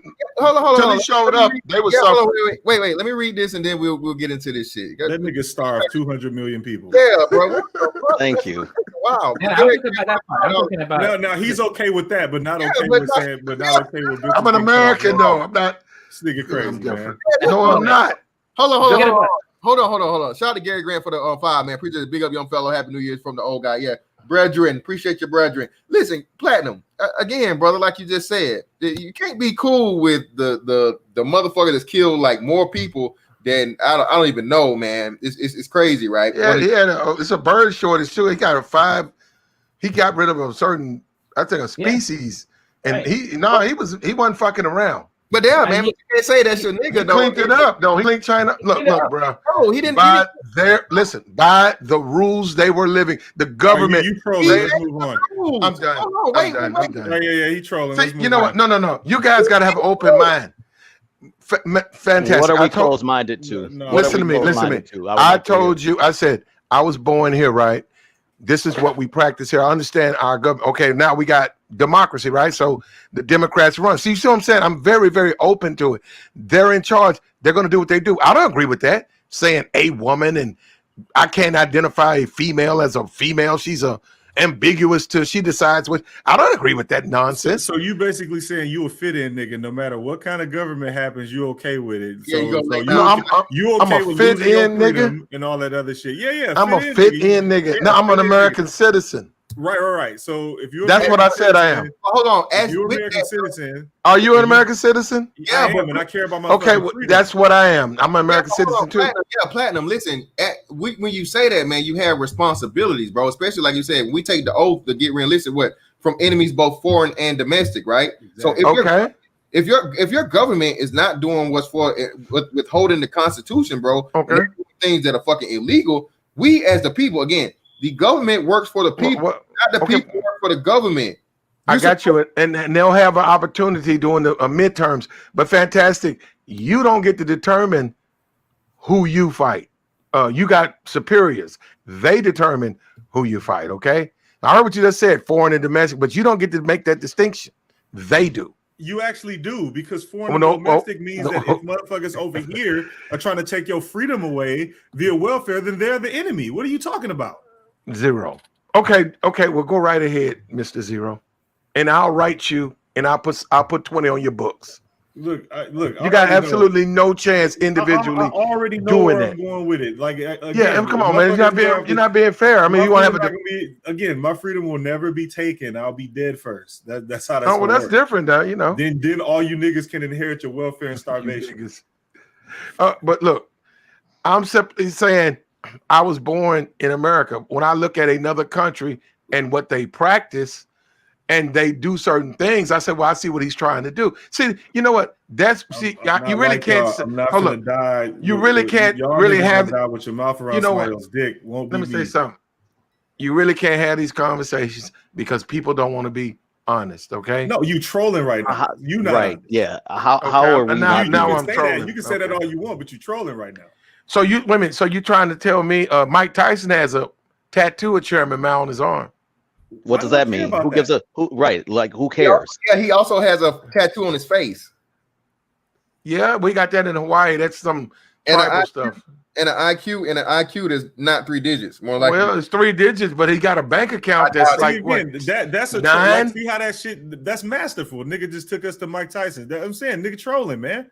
I'm trolling. So of course I'm not gonna take that shit seriously. No, but so women. So if I don't then we just have a conversation about being lockstep. So if I don't goose step with you, I'm trolling. Well, no, that wasn't it. It's when you're moving the goalposts. Yeah, you can fuck off. Like seriously, if you don't care about your freedom and other people do, then that's just. That's the whole point of having the conversation. Free speech. I'm saying I actually am an advocate for freedom. We just had the election of a third world country, and your response to that was we had to. That's just what happened. Right. So, guys, you're cool with that shit. Get rid of welfare, and you've fixed biggest problems out there already. Simple. Yeah. Okay, can you look at Hold up, Platinum. Shout out to Indigenous TV, Shalom Brothers. The whole thing is headed towards a collision course that, quite frankly, is long overdue and sorely needed. Freedom versus the state. Tired of the days will be rough. Stay safe, brothers. Again, I see the fucking tide turning, bro. That's all I'm saying. Bro. Ultimately, man, if you don't know what's going on, you don't see it. Like I said, bro, this shit right here. And then the sad part about it is once there's nothing that can be done about it, they're gonna come out and tell you the truth as they always do. Yeah, all right. I'm gonna tell you this. It won't be this administration, Mr. Fan. Not in the Democrat. Democrats the Democrats will drive the country into a ditch. I'll admit that. Well, that's what I'm saying. So again, and now they have complete and total control. Executive, legislative, and then they're talking about packing the courts. So then judicial. So if they do that and you can't do that, then what? But hey, man, like I said, bro, we just hit the 3-hour mark. Greatly appreciate you guys for coming through, bro. Okay. Alonzo, hit my line, bro. Hit my email if you want to set something up. We'll do the real estate thing or whatnot, what have you. Greatly appreciate all the brothers that came through. You guys that watch the video, share the video, like the channel, all that good stuff. Yeah, man, I'll be forgetting about this shit. I am still gonna do my motherfucking fitness channel by all means. I've not forgot, nigga. I just schedule and getting everything. Y'all niggas don't know, bro. I'm on a 3-day water fast right now, so I'm resetting my system. So I'm definitely gonna be on this shit eventually this year. Look out for me. Make sure you sub to the BABG fitness page if you have not already. Speaking of BABG, I ain't did this shit in a minute. A lot of you guys may be new. If you want to, man, cop a shirt, BABG merch. For y'all that don't know, BABG stands for Big Ass Black Guy. That's the brand. Support if you want to. Greatly appreciate it. But hey, man, y'all know how we do. Appreciate y'all for coming in, man. That's it on that one. I'll catch you on the next one. Holla.